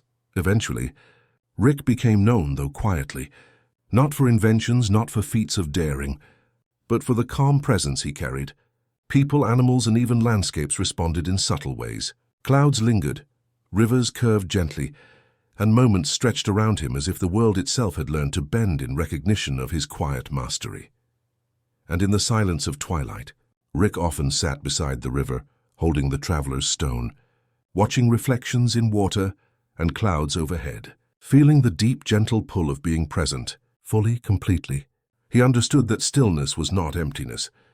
It was an active, stretching form of life. It was care. It was love. It was wisdom. And it was a gift that, once learned, could never be taken away. Rick had learned much about stretching through care, empathy, attention, and even stillness. But he now began to realize that the truest stretches occurred not in solitude, but in connection.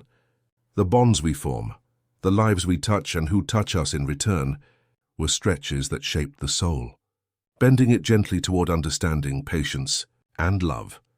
His brother was the first and simplest of these bonds, though no less profound.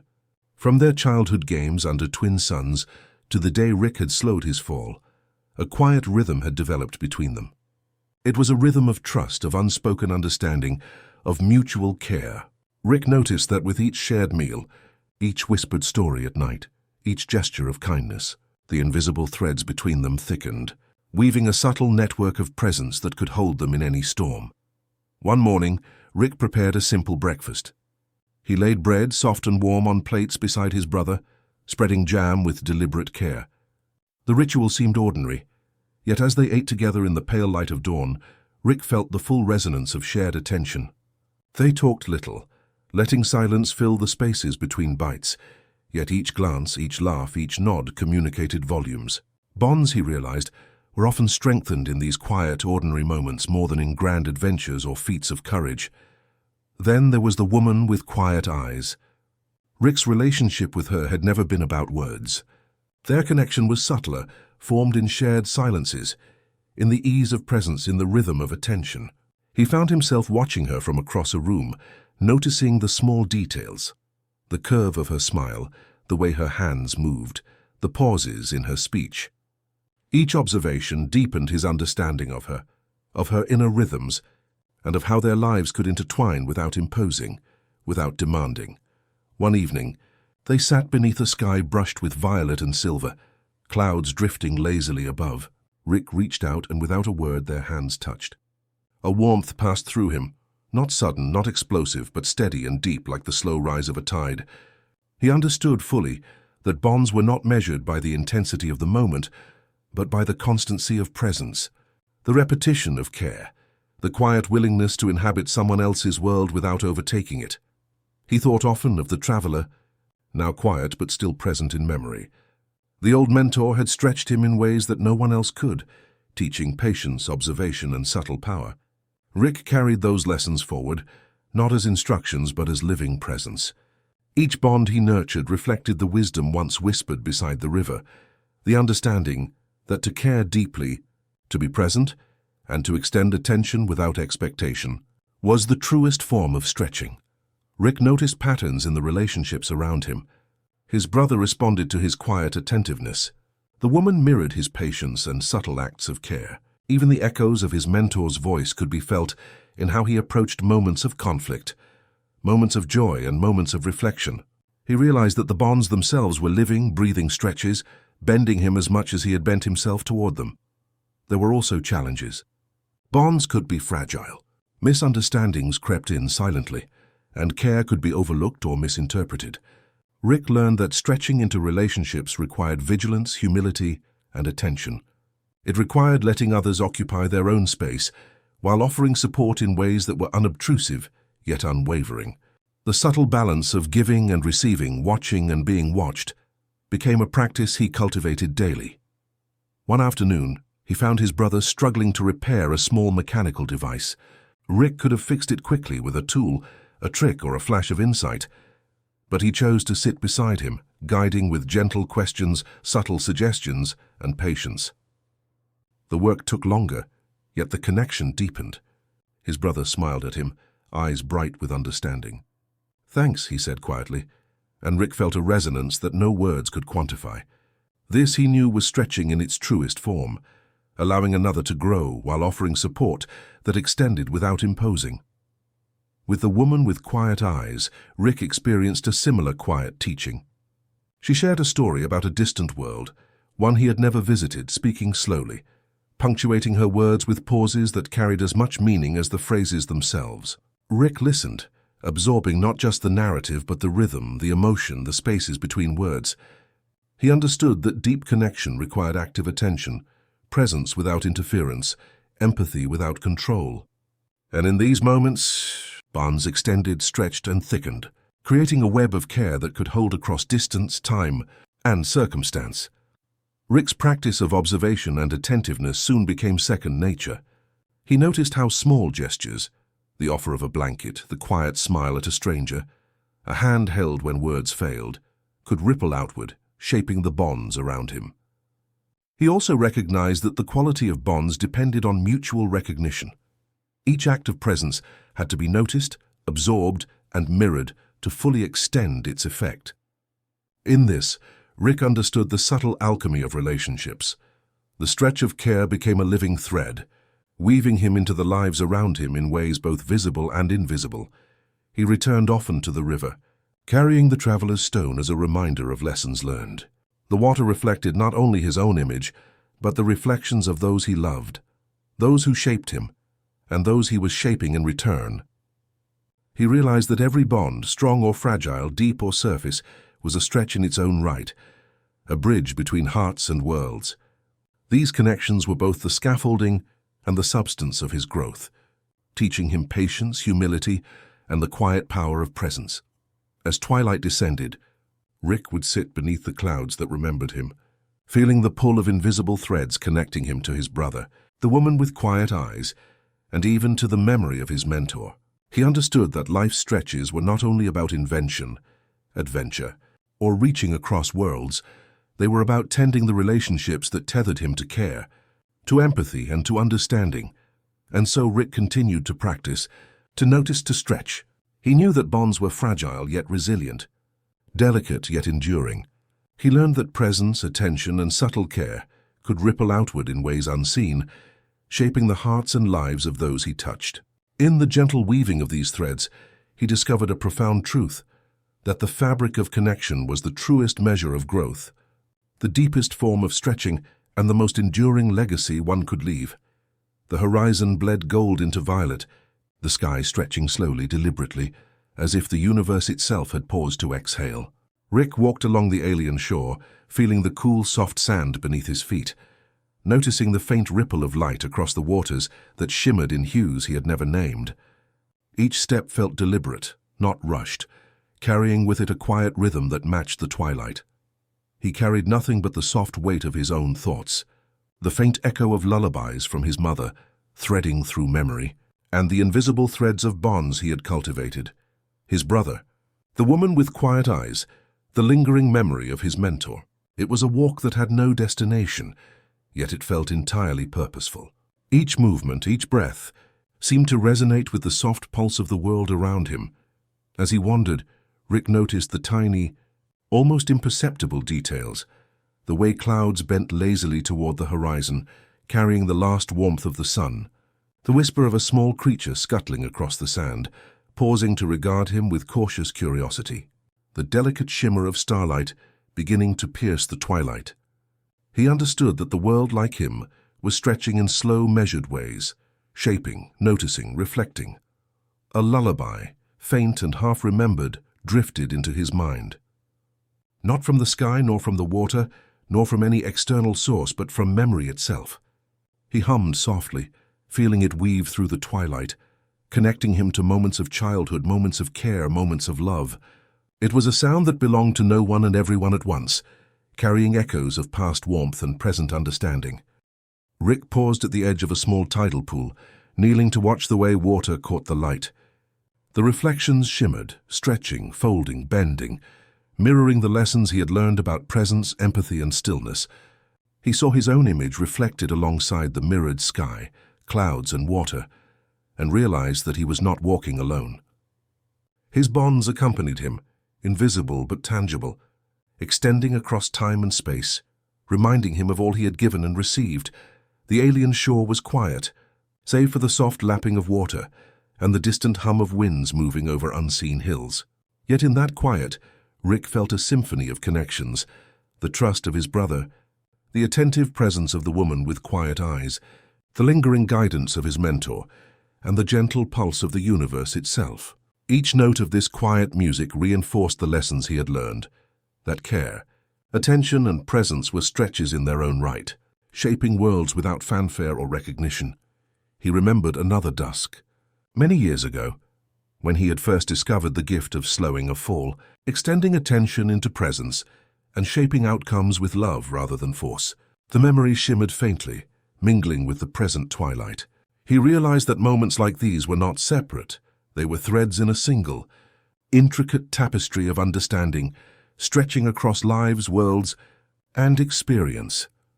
Rick continued walking, letting the soft chill of evening brush his skin.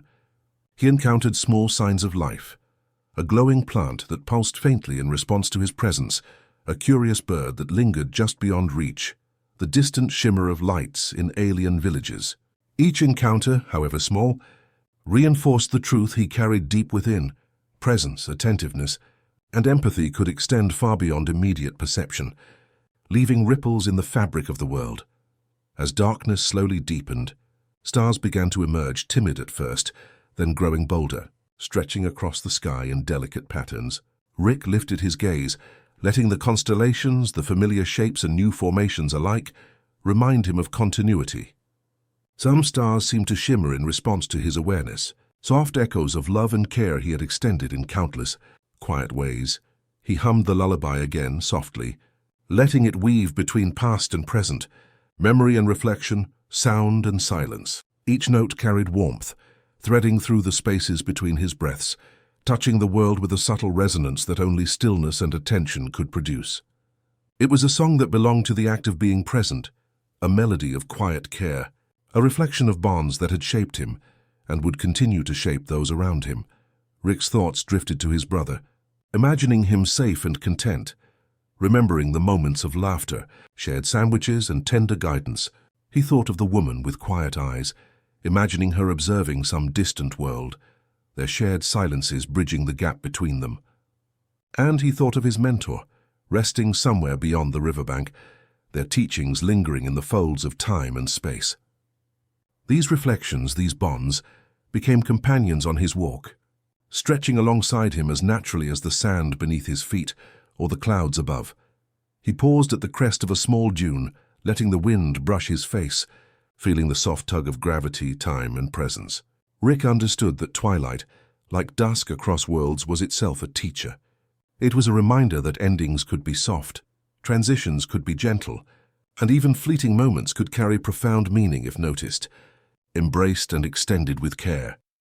With each step back toward the river, Rick noticed that the world itself seemed to respond to his awareness.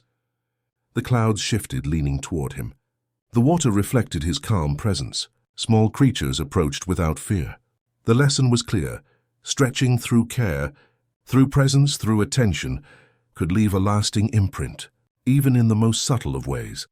By the time night fully settled, Rick found himself seated on a familiar rock by the river, gazing at the stars that now stretched boldly across the sky. He breathed deeply, feeling the culmination of the day's walk, the lessons of presence, empathy, and care woven into every step. He hummed the lullaby one final time before closing his eyes, letting twilight and night carry him softly toward reflection, toward understanding, toward a gentle, enduring peace. Rick realized that life's quiet stretches, moments of walking, noticing, listening, and simply being, were as powerful, if not more so, than any invention or act of force. They were the moments that bound worlds, hearts, and memories together. They were the rhythms of existence itself, waiting to be acknowledged, appreciated, and extended with care. As the night settled, he allowed himself to sink fully into the calm, trusting that the bonds he had nurtured, the care he had extended, and the presence he had carried would continue to ripple outward, shaping worlds, hearts, and memories in ways both subtle and profound. And somewhere he knew his mentor, his brother, the woman with quiet eyes, and even the faint echoes of his own childhood lullabies were stretching alongside him, across worlds and stars, a quiet chorus of presence and connection that never truly ended. Rick had wandered countless worlds, stretched his presence across rivers, stars, and soft twilight skies, yet he had never anticipated the quiet pull of a small hand reaching for his. It happened on a world that seemed ordinary at first glance, with rolling green hills, scattered wildflowers, and a sky the color of washed denim. He had been sitting by a stream, humming a fragment of the lullaby his mother once sang, when he noticed a child, curious, wide-eyed, and cautious, approaching from the edge of the meadow. The child's steps were tentative, almost hesitant, as if aware of the gravity of Rick's presence, yet drawn forward by some invisible tether. Rick smiled softly, recognizing the familiarity in the way the child observed the world, the careful attention to the shimmer of water, the tilt of clouds, the gentle sway of grass. It reminded him of himself at that age, curious, tentative, yet willing to reach for connection. When the child finally extended a small hand toward him, Rick paused for a heartbeat, absorbing the significance of the gesture. It was not a request for action nor a demand for attention. It was a silent invitation, a stretch of trust, a delicate offering of companionship. Rick reached out and gently clasped the hand, feeling a warmth and fragility that seemed to anchor the entire world. "Hello," the child said softly, a voice trembling but steady in its curiosity. Rick knelt slightly to meet the child's gaze, letting his presence speak where words were insufficient. "Hello," he replied, his tone gentle, measured. "Would you like to walk with me?" The child nodded, and together they began to follow the stream, moving slowly over mossy rocks and soft patches of earth. Rick noticed the way the child's eyes lingered on small details, the sparkle of a dragonfly's wings, the curve of the stream as it traced its path, the faint reflection of clouds in water. Rick realized that presence was contagious. The attention he offered and carried naturally extended to the child, creating a shared rhythm of observation, wonder, and quiet connection. They walked in silence for a time, the child's small hand resting in his, trusting and warm. Rick hummed softly again, letting fragments of the lullaby flow into the space between them. It was not meant to teach, not meant to direct, but simply to weave a thread of calm and comfort. The child listened, sometimes joining in with a faint, uncertain hum, and Rick felt a subtle echo of his own childhood, a reflection of love, guidance, and the comfort of a familiar melody. Along the way, Rick offered small gestures of care, guiding the child across a slippery patch of moss, pointing out the way sunlight struck the water, letting the child skip stones without rushing. Each act was unremarkable in isolation, yet together they formed a tapestry of trust and tenderness.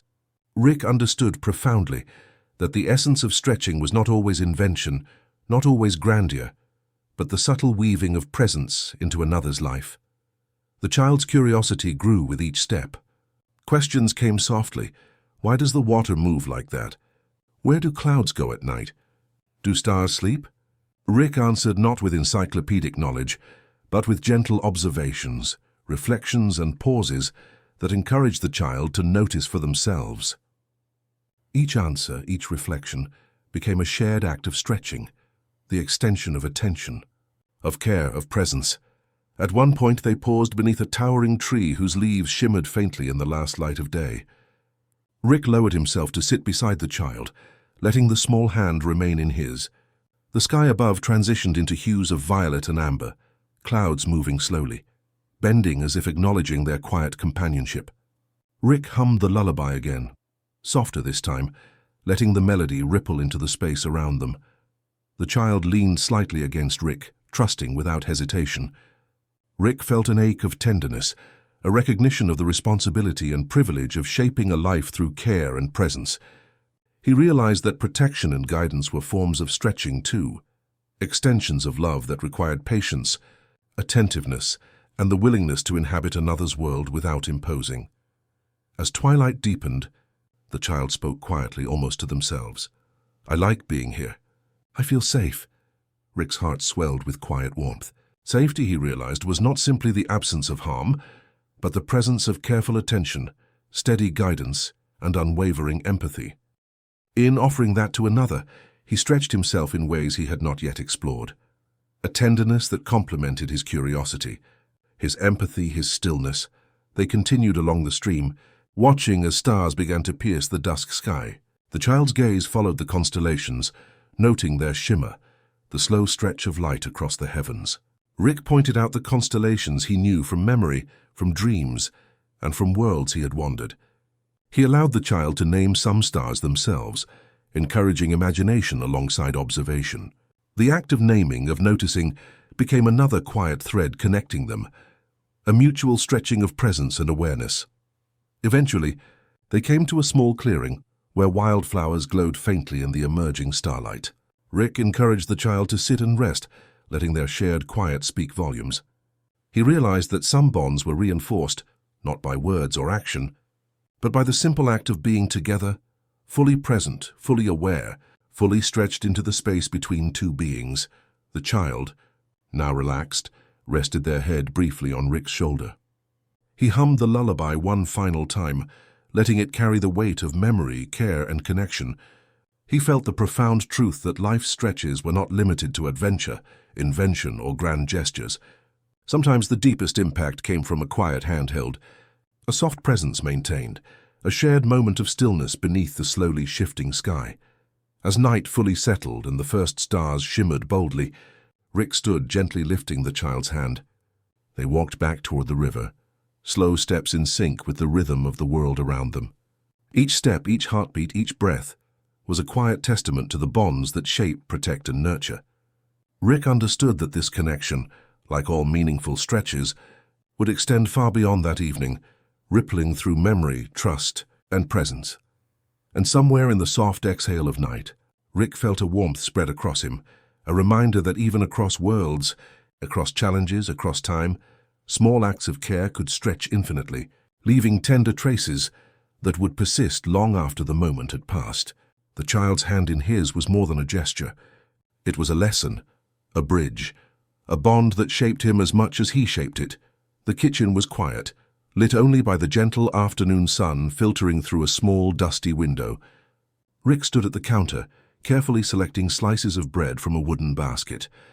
The bread was soft, fragrant, comforting in its simplicity. He ran his fingers along its edges, feeling the warmth and texture, letting himself linger in this small, ordinary act. He remembered the long-ago afternoon with his brother beneath twin suns, the sunlight brushing their faces as they ate sandwiches in a meadow. That memory had carried with him across worlds and years, tucked into the quiet folds of his mind. Now, as he prepared sandwiches once more, he understood that the act itself, simple, repetitive, nurturing, was a way to stretch presence, care, and love into the lives of others. Rick carefully spread a thin layer of butter, letting the motion be slow and deliberate. He added soft cheese, thin slices of something green and crisp, and finally the familiar touch of warmth that only freshly baked bread could offer. Each movement was intentional, a small meditation, an offering of comfort without expectation or demand.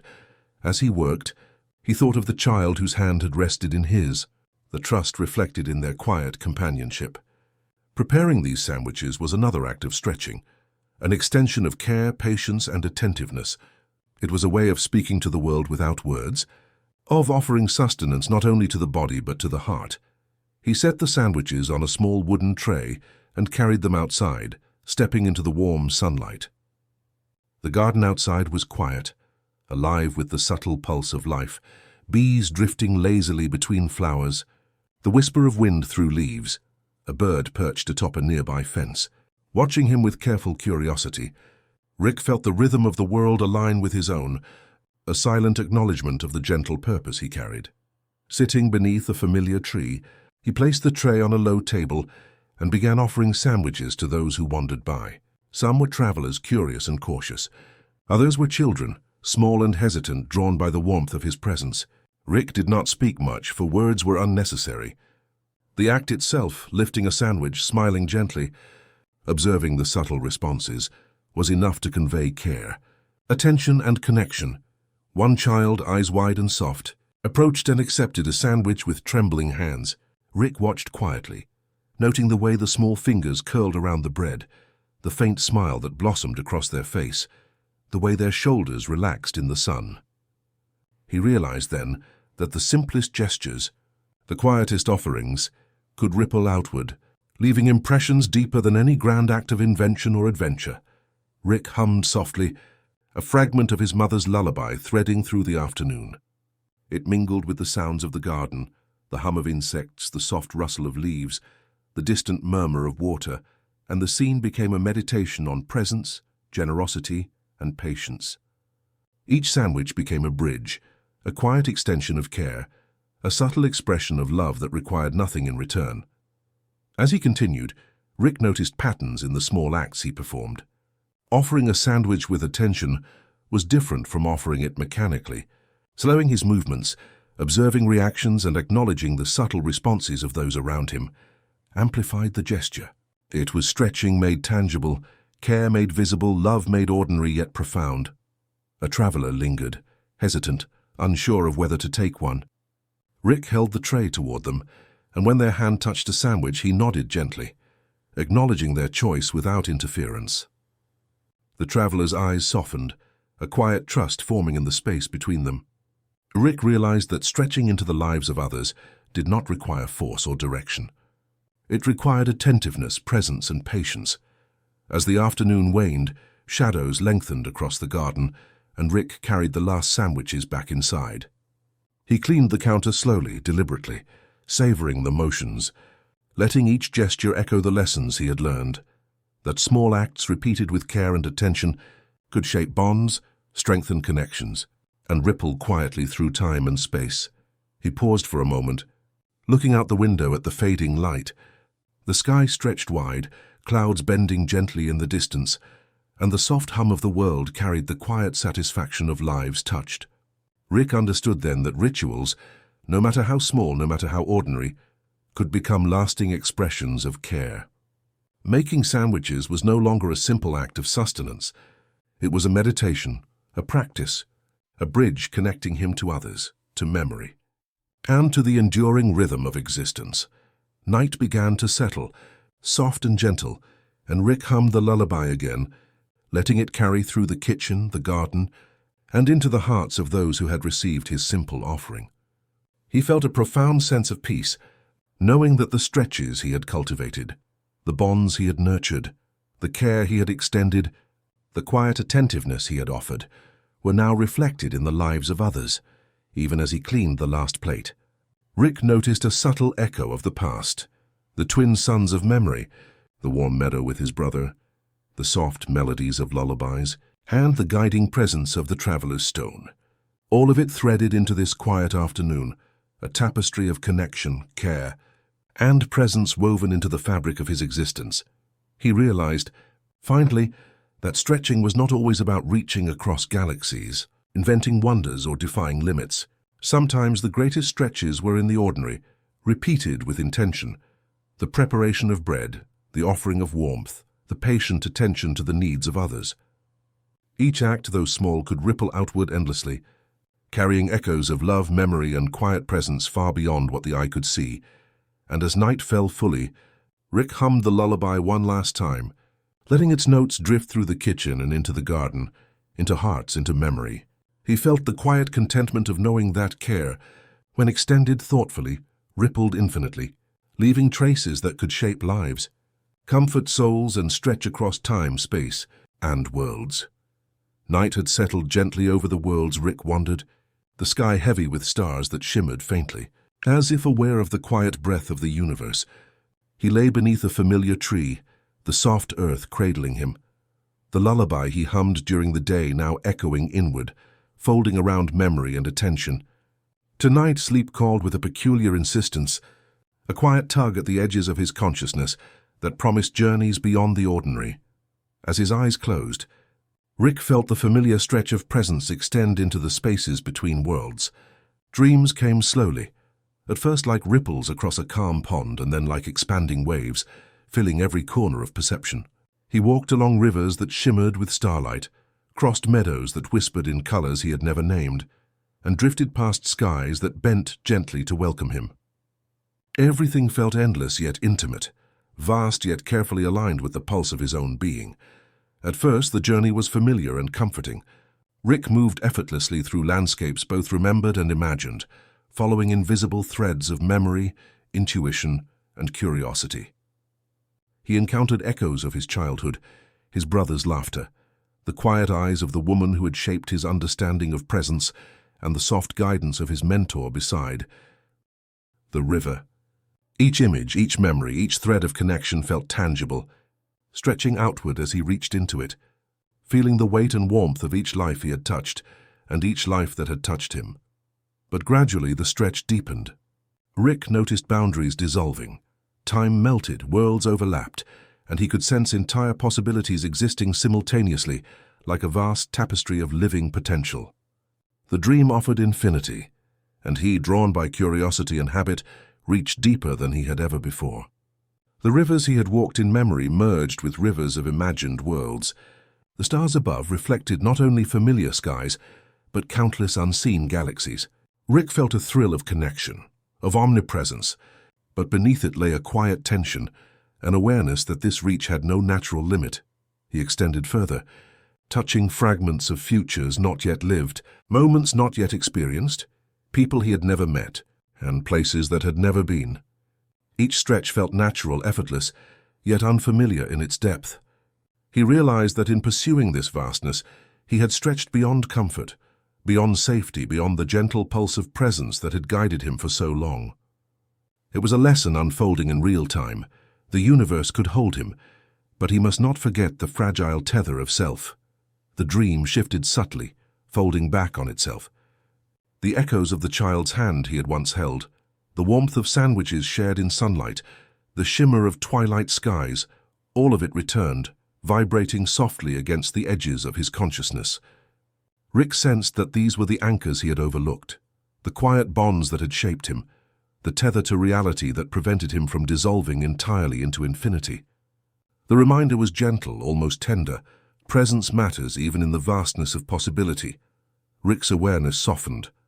He began to retreat, withdrawing from the overwhelming infinity, letting himself fold slowly back into the familiar contours of his own mind. The rivers calmed, the stars returned to their measured shimmer, the meadows breathed gently, and the whispers of lullabies threaded once again through the space between thought and sleep. The stretch of dream had taught him humility, that curiosity and attention could extend infinitely, but grounding presence and self-awareness were what allowed him to return safely.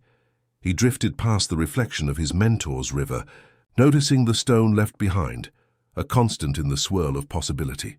The river flowed softly, bending to accommodate the infinite dream, yet teaching through subtle persistence that structure, limits, and care were essential.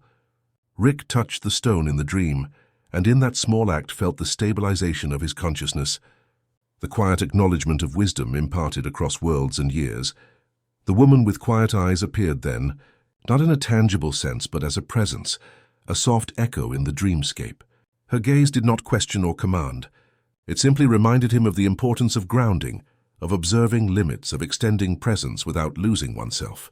He understood that reaching beyond the ordinary was beautiful and necessary, yet it must coexist with attentiveness, care, and respect for one's own boundaries. As he began to awaken, the dream's intensity softened. The vastness receded into gentle ripples, like water settling after a stone has been skipped across it. Rick felt his body beneath him once more, the familiar weight of flesh and bone, the soft hum of the world around him. He breathed deeply, absorbing the quiet lessons of the night. The stretches of empathy, presence, and connection mattered more than the thrill of infinite reach. He hummed the lullaby softly, letting it ripple outward from memory into the present, threading his consciousness back to the warmth of life, the rhythm of care, and the bonds that shaped him. Rick realized that even in dreams, even in the infinite, humility was essential, the awareness of limits, the attentiveness to connection, and the recognition of one's place within a web of care. As the last echoes of dream faded, Rick opened his eyes to a world still bathed in soft starlight. The sky stretched wide and gentle above him, clouds drifting lazily, bending subtly toward him as though acknowledging the quiet lesson learned. He felt lighter, not in the sense of flight, but in the sense of understanding, of integration, of having stretched safely and returned with awareness intact. Rick rose slowly, stretching his limbs in the ordinary human way, feeling the earth beneath his feet, the pulse of the world around him, and the invisible threads of connection he had nurtured. The child's hand, the warmth of sandwiches, the lullabies, the bonds of trust and empathy, all of it resonated softly within him, anchoring him to presence, to care, to reality. And somewhere in that quiet exhale, Rick understood that stretching too far was not a failure but a lesson, a reminder that infinite curiosity, infinite empathy, and infinite presence must always coexist with humility, reflection, and attentiveness. The dream, vast and shimmering, had taught him the value of limits, grounding, and the subtle beauty of returning safely. As he lay back on the soft ground, watching stars shimmer through drifting clouds, Rick allowed himself a gentle smile. The stretch had been too far, but the lesson was perfect. He hummed the lullaby once more, softly, letting it linger in the space between thought and sleep, a bridge between infinite dream and finite presence, between longing and grounding, between curiosity and care. The evening stretched long and soft, the sky painted in muted shades of violet and amber, as if it too understood the weight of unspoken words. Rick sat at a simple wooden desk in the corner of a quiet room, a single candle flickering, its light dancing across scattered papers and pens. Before him lay a sheet of parchment, blank yet brimming with possibility, and he held a pen as if it were a delicate bridge between worlds, between hearts, between presence and memory. He thought of her, the woman with quiet eyes, and the countless silences they had shared, each one carrying a depth no words could fully capture. He remembered her presence as clearly as he remembered his own heartbeat, calm, observant, subtle, and profoundly tethering. The quiet connection they had nurtured over years, across worlds and moments, had never required explanation, yet it had been rich, sustaining, and alive. Rick dipped the pen and began to write slowly, carefully, each stroke deliberate, each word weighed for meaning. He wrote of memories, shared walks across alien shores, the faint echo of lullabies in the air, moments when her gaze had quietly mirrored his own understanding of the universe. He wrote of gratitude for presence, for patience, for the unspoken ways she had shaped his awareness. But as the words accumulated on the page, Rick realized something subtle yet profound. No matter how carefully he wrote, no matter how gently he shaped his thoughts, some messages were meant to exist in silence. The act of writing itself was enough. An extension of presence, a stretching of care, a meditation on connection. Some truths, he understood, did not require delivery. They simply required acknowledgement. He paused and let the pen hover over the parchment, feeling the weight of the space between ink and intention. Outside, the world hummed faintly, leaves rustling in the wind, distant waters moving in quiet currents, the faint shimmer of stars beginning to pierce the twilight sky. Each sound, each movement reminded him that presence could exist without words. that bonds could persist without articulation, and that silence itself could carry resonance deeper than language. Rick folded the letter gently, deliberately, smoothing its edges with care. He did not seal it, nor did he intend to send it. The letter was a bridge not meant to traverse distance, but meant to reflect understanding, reflection, and attention. Keeping it close, folded in the quiet sanctuary of his desk, was an act of intimacy, a recognition that some connections are sacred precisely because they exist unspoken. He imagined her reading the words, not on paper, but in the spaces they had shared, the quiet attention, the shared observation of stars and clouds, the simple act of being present alongside one another. Each memory, each gesture, each unspoken thought carried the weight and resonance of the letter itself.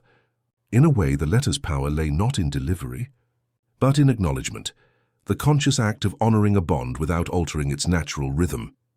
Rick's mind wandered gently across time, tracing the contours of moments they had shared. He remembered the first time he had noticed her quiet attention, the way it had mirrored the subtle stretch of his own awareness, the way their silences had spoken volumes in the absence of words. He thought of laughter that had lingered without sound, of glances that had conveyed trust, of moments when simply being present had sufficed. Each recollection deepened his appreciation for the quiet, patient love that had never required articulation. As the night deepened, Rick placed the folded letter in a drawer, alongside other small artifacts of memory and care, the stone from his mentor, fragments of old sketches, a pressed flower from an alien meadow. Each item held weight, not because of its material presence, but because of the attention, love, and reflection it represented. The letter, like these treasures, was a testament to the quiet stretches of care that shaped lives. Even without recognition or response, he hummed softly, a fragment of his mother's lullaby threading through the room. It mingled with the soft flicker of candlelight, the faint hum of the wind outside, and the pulse of his own awareness. The act of writing, folding, and preserving the letter became a ritual, thought a meditation on presence, reflection, and the enduring power of silence. It reminded him that bonds, like stretches of time and space, can hold strength and warmth even without articulation.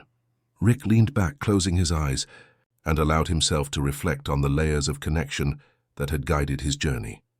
The child whose hand he had held, the sandwiches shared with quiet attention, the lullabies threaded through memory, the mentor's stone, and now the unspoken letter, they were all part of the same rhythm, the same lesson. Care, presence, and empathy could extend infinitely, and sometimes the most profound expressions of love and understanding were those that existed quietly, unobserved yet deeply felt. He imagined the woman with quiet eyes, not as a distant recipient, but as a participant in the shared resonance of these gestures. Even without delivery, the letter existed as part of the tapestry they had woven together, a subtle acknowledgement that some bonds are strengthened not by action but by reflection, attentiveness, and respect for the natural rhythm of connection. As Rick allowed the candle's last flicker to fade into darkness, he felt a profound calm settle within him. The letter remained folded, preserved in quiet care, a testament to the power of unspoken truths. In the stillness, he understood that stretching into someone else's life did not always require action. Sometimes the simple act of acknowledgement, reflection, and attention was the most profound gift one could offer. The night wrapped around him like a soft, protective blanket, carrying with it the echo of lullabies, the warmth of memories, and the quiet satisfaction of understanding. Rick hummed once more, letting the sound linger in the space between thought and presence, a reminder that some connections, nurtured in silence, could stretch farther than any action, outlasting worlds, time, and circumstance. And in that gentle exhale, he felt peace. Not from resolution, not from delivery, but from awareness. Some letters are never sent, yet their power endures. A quiet stretch of empathy and care that touches hearts without moving across distance. Rick returned to the river one last time, guided by the subtle pull of memory and quiet reverence. The world was still, wrapped in the gentle glow of twilight, as though it too understood the gravity of the moment. The water moved slowly, deliberately, carrying the faint reflection of stars beginning to pierce the fading sky. He walked along the familiar bank, each step echoing with the rhythm of years spent in quiet companionship with the old traveler, who had once taught him the profound value of listening. The mentor's presence was no longer there in flesh, yet it lingered in every stone, every ripple, every soft breath of wind. Rick knelt by the riverbank, tracing his fingers along the smooth surface of a single stone left deliberately by the mentor's hand. It was unremarkable in shape, yet extraordinary in meaning, a vessel of memory, wisdom, and the subtle lesson that the greatest gifts are often quiet, enduring and unassuming. Rick picked up the stone, feeling its weight as more than physical. It carried echoes of conversations, of silences filled with insight, of gentle guidance extended across worlds and moments. He remembered the mentor's words, spoken softly beside the flowing river. To stretch across universes, you must first learn to listen. At the time, the lesson had seemed simple, almost poetic, yet now Rick understood its depth. Listening was a form of stretching, a way of extending presence, empathy, and care without demanding anything in return. As he held the stone, Rick felt a wave of gratitude and melancholy intertwine. The mentor had grown frail, their voice softening with each passing season, yet their wisdom endured. The quiet guidance, the patience, the subtle encouragement to notice, observe, and extend care. These were the true legacies, more potent than any invention, more enduring than any achievement. The stone, small and steadfast, was a perfect symbol of that quiet, persistent influence. Rick walked slowly along the river, the stone in his hand, letting the evening absorb him. The water's movement mirrored the flow of thought, memories of shared walks, conversations that had stretched into hours, silences that spoke volumes, and gentle reminders that the smallest acts of care carry infinite significance. He realized that this final gift, the stone, was both an anchor and a compass, reminding him of the principles he had internalized: presence, attention, patience, and love. He paused beneath a willow tree whose branches swayed gently over the river, casting long shadows across the water. The air was cool, carrying faint scents of moss, wet earth, and distant blooms. Rick imagined the mentor here beside him, smiling quietly, nodding in acknowledgement of the life Rick had continued to weave through kindness and attention. He placed the stone carefully in his satchel, a deliberate act of stewardship, of carrying forward the quiet legacy entrusted to him. Sitting by the riverbank, Rick allowed himself to reflect on the lessons learned. The stretches he had cultivated, the attention to small moments, the patient presence, the care extended without expectation, were all amplified by the mentor's guidance. Each ripple in the water, each drifting leaf, each bird gliding across the twilight sky felt imbued with gentle resonance. The world itself seemed to acknowledge the passing of someone who had quietly shaped lives through wisdom and presence. Rick traced the contours of the stone with his fingers, thinking of the countless times the mentor had guided him without imposing, teaching him that true growth arises from observation, reflection, and care. He remembered the first lesson: how to skip stones across the river, noticing the subtle arcs, the weight, the angle, and understanding that patience and attention could create beauty without force. That lesson, repeated in countless variations across years and worlds, had become a guiding principle for Rick's own life. He noticed the sky, now deepening into shades of indigo and navy, the first stars shimmering with quiet persistence. The river reflected them like a mirror, and Rick felt a resonance between the celestial and the terrestrial, the eternal and the ephemeral. Carrying the stone, he understood that every bond, every lesson, every small act of guidance could persist, echoing softly across time and space, touching lives in ways invisible but profound. Rick hummed softly, a fragment of the lullaby his mother had once sung, threading through the still air. It mingled with the quiet rustle of the willow leaves, the soft murmur of the river, and the lingering presence of his mentor's wisdom. Each note was a thread connecting past, present, and future, each vibration a reminder that care, attention, and patience could ripple endlessly, influencing lives without fanfare or recognition. As the night deepened, Rick stood, placing the stone carefully in the satchel closest to his heart. It was not just a stone. It was memory, guidance, and a subtle charge to carry forward the principles of quiet presence. He felt the weight of responsibility, yet also the warmth of gratitude. In holding the stone, he honored the mentor's life, extending the lessons learned into every future encounter, every act of care, every moment of attentiveness. Rick turned toward the path leading away from the river, the stars above guiding him with gentle clarity. He understood that endings need not be grand or dramatic. They could be quiet, reflective, and full of love. The mentor's passing was not a loss in the conventional sense. It was a transition, a soft exhale, leaving behind traces of presence and guidance that Rick could carry across worlds.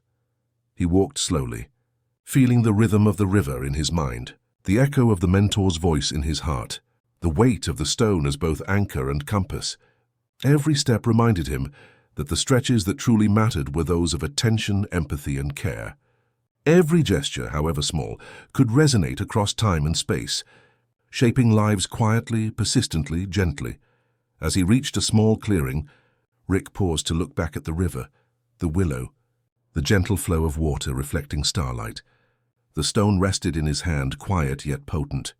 He hummed the lullaby once more, letting it drift across the night air, wrapping around memory, presence, and love.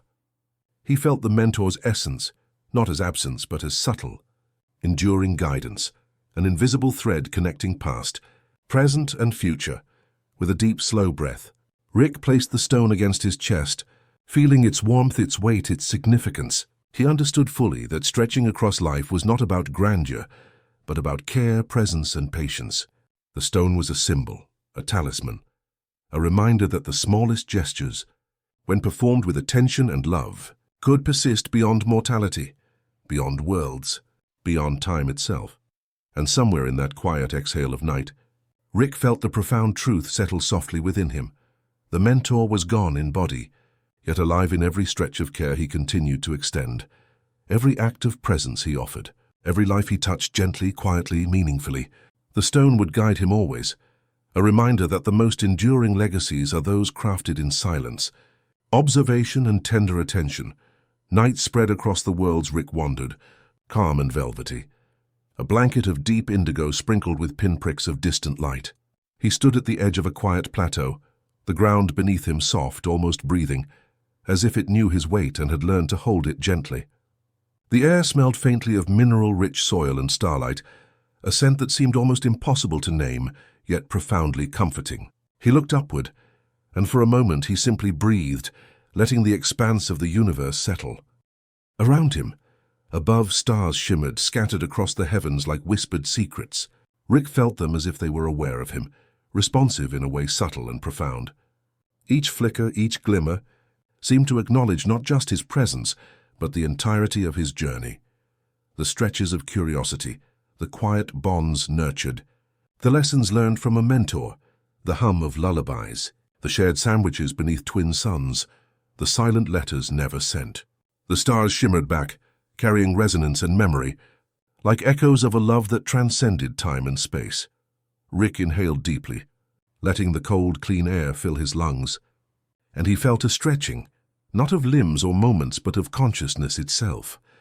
It was as if the universe reached toward him in response, a gentle, mutual acknowledgement, and he realized with a soft awe that presence, attentiveness, and care were not solitary acts. They rippled, reflected, and returned in ways subtle yet profound. He sat on the plateau, folding his legs beneath him, the stone from his mentor resting in his palm. Its smooth weight anchored him, connecting him to the teachings of patience, observation, and quiet empathy.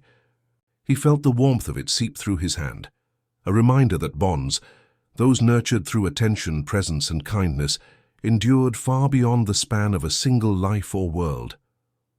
The stars above answered with gentle flickers, soft, patient, and infinite, reflecting the invisible threads he had extended into existence.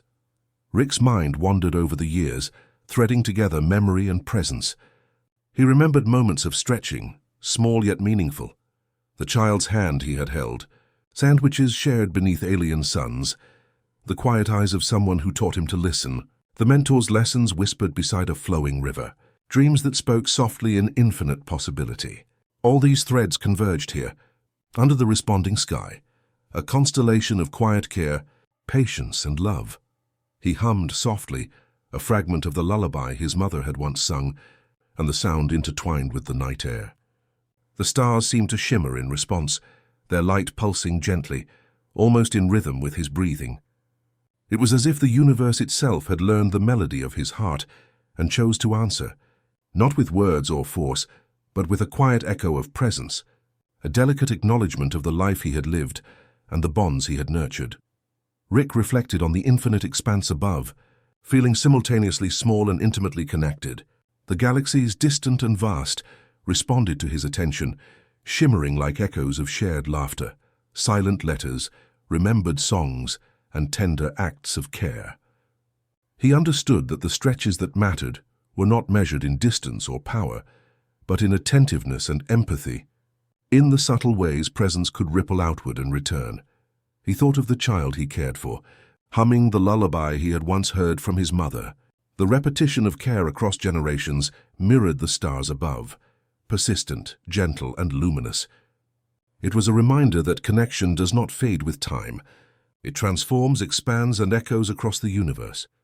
Even in vast silence, even across uncountable distances, love and memory could respond, shimmering faintly in ways that only awareness could perceive. Rick stretched his fingers toward the sky, not expecting a tangible answer, but feeling the resonance of intention. The act itself, simple, meditative, deliberate, was enough. In that gesture he felt the return. The faint, almost imperceptible twinkle of stars, the soft shiver of cosmic light, the echo of infinity, acknowledging the care he had extended. It was a dialogue without words, a correspondence that required no sender or recipient, only attentiveness and presence. He breathed slowly, letting the rhythm of the night synchronize with the rhythm of his thoughts. Each inhale drew in starlight, memory, and reflection. Each exhale extended his presence into the universe, letting the ripples of attention and care stretch outward.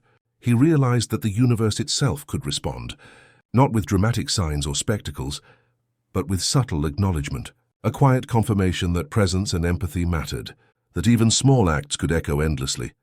Rick leaned back, resting on his hands, eyes tracing the infinite horizon.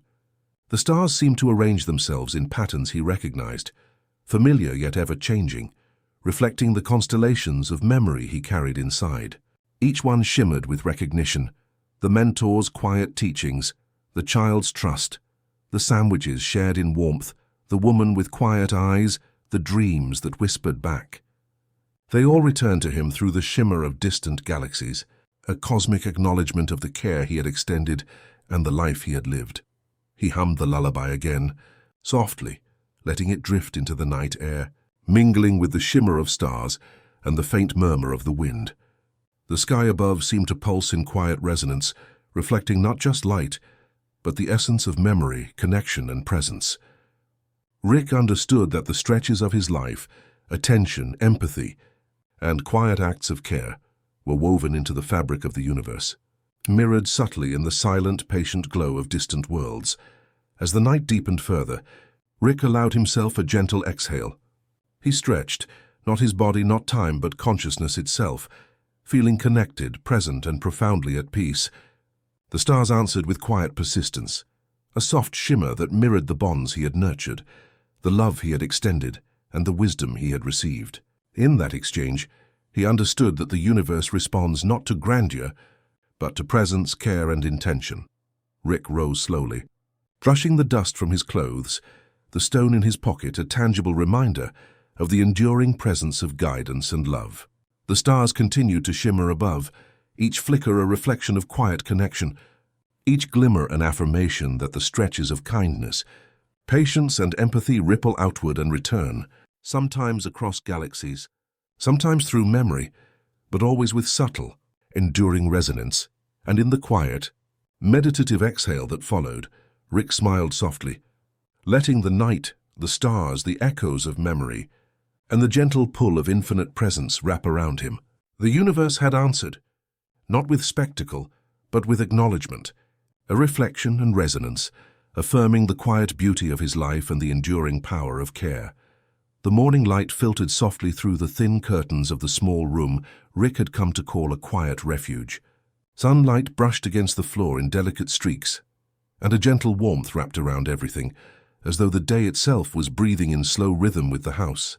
Rick leaned against the wooden table, sipping water, feeling the comforting solidity of presence.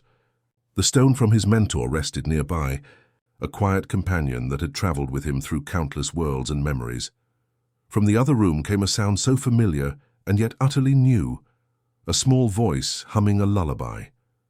Rick paused, heart catching gently. It was the tune his mother had sung so long ago, threading through his own dreams, his own quiet nights, lingering like a soft echo of warmth. But it was the child, the one he cared for, carrying the melody without ever being taught. The song floated through the house like a whisper of continuity, of memory passing effortlessly from one life to another. Rick watched quietly as the child sat cross-legged on the floor, eyes half closed in concentration, humming the melody with tender care. Each note seemed to ripple gently through the air, touching walls, floors, and corners with a faint shimmer of love. Rick realized with a deep and quiet awe that memory could exist not only in words or in thought, but in melody, in the soft vibrations of presence carried forward across generations. He approached slowly, careful not to disturb the rhythm of the moment. The child's hum was unhurried, meditative, almost like breathing. Rick sat nearby, letting the sound wash over him, feeling it connect the threads of his past to the living, breathing present. The memory of his mother's voice, once so distant and faint, now intertwined with the innocence and devotion of this new generation. It was a reminder that care, attention, and love can be transmitted in ways subtle yet enduring, transcending the limits of time, distance, and experience. Rick remembered the first lullabies he had ever heard, the nights when the sky above moved slowly, clouds drifting lazily across alien worlds. Those nights had been filled with a sense of presence, of quiet love that required no explanation. He realized now that this gift, the gift of song, of memory, of gentle guidance, had passed seamlessly from mother to child, through him, and into the living world once again. It was a cycle, soft and endless, reminding him that the stretches of care he offered did not vanish, but returned in forms both unexpected and tender. The child hummed a few notes more, eyes now fully open yet still gentle, and Rick noticed how naturally the melody carried intention. Each vibration of the voice seemed to resonate not only in the air but in the heart, a small echo of every act of care, every whispered story, every lesson quietly shared. Rick understood that this lullaby was now alive in more than memory. It had become a living bridge between generations, a testament to presence, reflection, and the subtle power of love carried forward. Rick's chest warmed with a quiet happiness. The child, unaware of the depth of the moment, continued humming, eyes bright and focused, hands moving slightly with the rhythm of the tune. He could see the echoes of wonder and curiosity, the same stretches he had once known as a boy, mirrored in the child's gentle concentration. It was as if the melody itself nurtured growth, empathy and attentiveness in its wake. He watched, mindful of every breath, every note, every pause. Rick realized that the act of listening itself had become sacred, to witness, to honor, to absorb, without interruption or demand. Each hum carried weight, depth, and significance beyond its simple sound. It was an acknowledgement of the continuum of care, a gentle affirmation that small gestures of love, repeated over time, accumulate into something enduring, unshakable, and quietly magnificent. Rick thought of the mentor, of the stone resting nearby, of the quiet-eyed woman, of all the silent letters and subtle stretches of empathy he had practiced. Each act, each memory, each gesture of attention had led to this moment, a lullaby sung by another, carrying forward the resonance of generations, folding past into present with elegance and tenderness. He felt gratitude, deep and unspoken, for the continuity of care, for the subtle persistence of love, for the ways memory could extend across lives without losing its warmth or its meaning. He hummed softly in response, a faint echo blending with the child's voice. It was not a correction, not a guide, but a resonance, a shared moment that strengthened the invisible threads connecting them. The lullaby, once private and distant, now existed as a living interaction, a gentle conversation between memory, presence, and the unfolding now. Rick felt a swell of quiet pride, not in accomplishment but in witnessing the subtle stretching of love, the way care can be nurtured and transmitted across space, time, and consciousness. The child finished the lullaby and leaned back, eyes bright with satisfaction, as if sensing the resonance of their own presence. Rick smiled softly, feeling a full exhale settle in his chest, a gentle weight of contentment and peace. The song had traveled across generations, through memory and reflection, and had returned as a living gesture of connection, teaching him, once again, that care is persistent, subtle, and transformative. Rick allowed himself a moment of stillness, breathing in sync with the quiet rhythm of the room.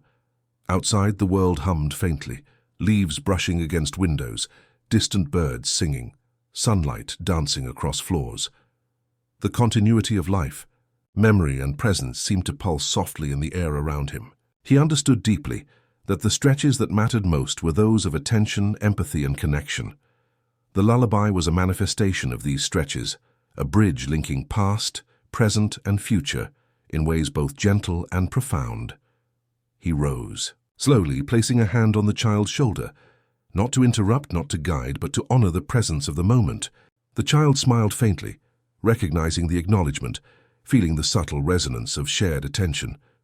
Rick felt a quiet exhale ripple through him, an intimate acknowledgement of the way love travels, transforms, and returns, often unseen, yet profoundly felt. Rick glanced at the stone from his mentor, resting nearby, and felt the threads of memory, care, and presence stretch seamlessly across generations, connecting him, the child, the woman with quiet eyes, and countless others who had touched his life. It was a testament to the enduring power of subtle, quiet influence, the stretches of love, attention, and presence that ripple endlessly, returning in forms both unexpected and luminous. He hummed once more, softly, letting the sound linger in the room, in the air, in memory. The lullaby had returned, evolved, alive in another voice, carrying forward the warmth of generations. Rick realized that the stretches of care, of attention, of empathy had not just persisted, they had grown, transformed, and returned in radiant, quiet beauty. And in that gentle exhale, Rick allowed the soft recognition to settle in fully. Presence, care, and love can echo far beyond the moments in which they are given, returning in unexpected forms, across time, across life, across generations. The lullaby had become a living testament, a bridge of memory and affection, quietly affirming that the stretches of attention and empathy he had extended were never in vain. The morning was soft, almost imperceptibly so, as if the world itself had held its breath in recognition of what was about to unfold. Rick stood by the door, the faint scent of dew and sunlight mingling in the air, while she, the woman with quiet eyes, gathered her few belongings. There were no grand gestures, no dramatic announcements, only the gentle cadence of a life moving in quiet transition. Rick noticed the subtle tension in her posture, the gentle tremor in her hands as she adjusted the strap of a small satchel. Yet even in movement there was grace, a composed acknowledgement that farewells need not be loud to carry meaning. He felt the weight of unspoken words pressing lightly against the space between them, soft, lingering, resonant, and entirely sufficient. They did not speak, though their eyes met repeatedly, trading glances that seemed to contain entire conversations.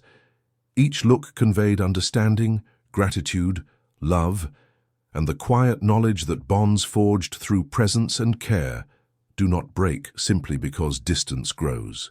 Words would have diminished the subtle strength of their connection. Silence, on the other hand, honored it. Rick's mind wandered to the first moments he had noticed her, her quiet observation, her attentiveness, the gentle echo of empathy that seemed to ripple outward without demand. He remembered how their silences had spoken, how her presence had taught him the value of observation, patience, and understanding. The years they had shared, across countless small stretches of time and attention, had formed a network of care more profound than any words could express. She shifted slightly, the soft creak of the floor beneath her feet punctuating the stillness. Rick felt a deep warmth in his chest, a recognition that some goodbyes are not endings but continuations folded into memory, presence, and subtle resonance. He stepped closer, though not to interrupt, only to acknowledge the significance of the moment. His hand hovered near hers, not touching, not needing to. Presence itself was enough. They exchanged one final look, long, lingering, infused with the depth of years spent in shared attention. In that gaze was everything they had experienced together: quiet laughter, soft empathy, stretched moments of understanding, tender care. Each memory, each act of presence, each subtle stretch of awareness was crystallized in that final glance. Rick understood that sometimes the most profound conversations require no words at all. Outside, the world moved gently. A faint breeze stirred leaves on the trees. Distant birds traced arcs across pale skies. Sunlight reflected softly off the water. Rick realized that the rhythm of life continued, carrying with it the traces of connection, care, and love.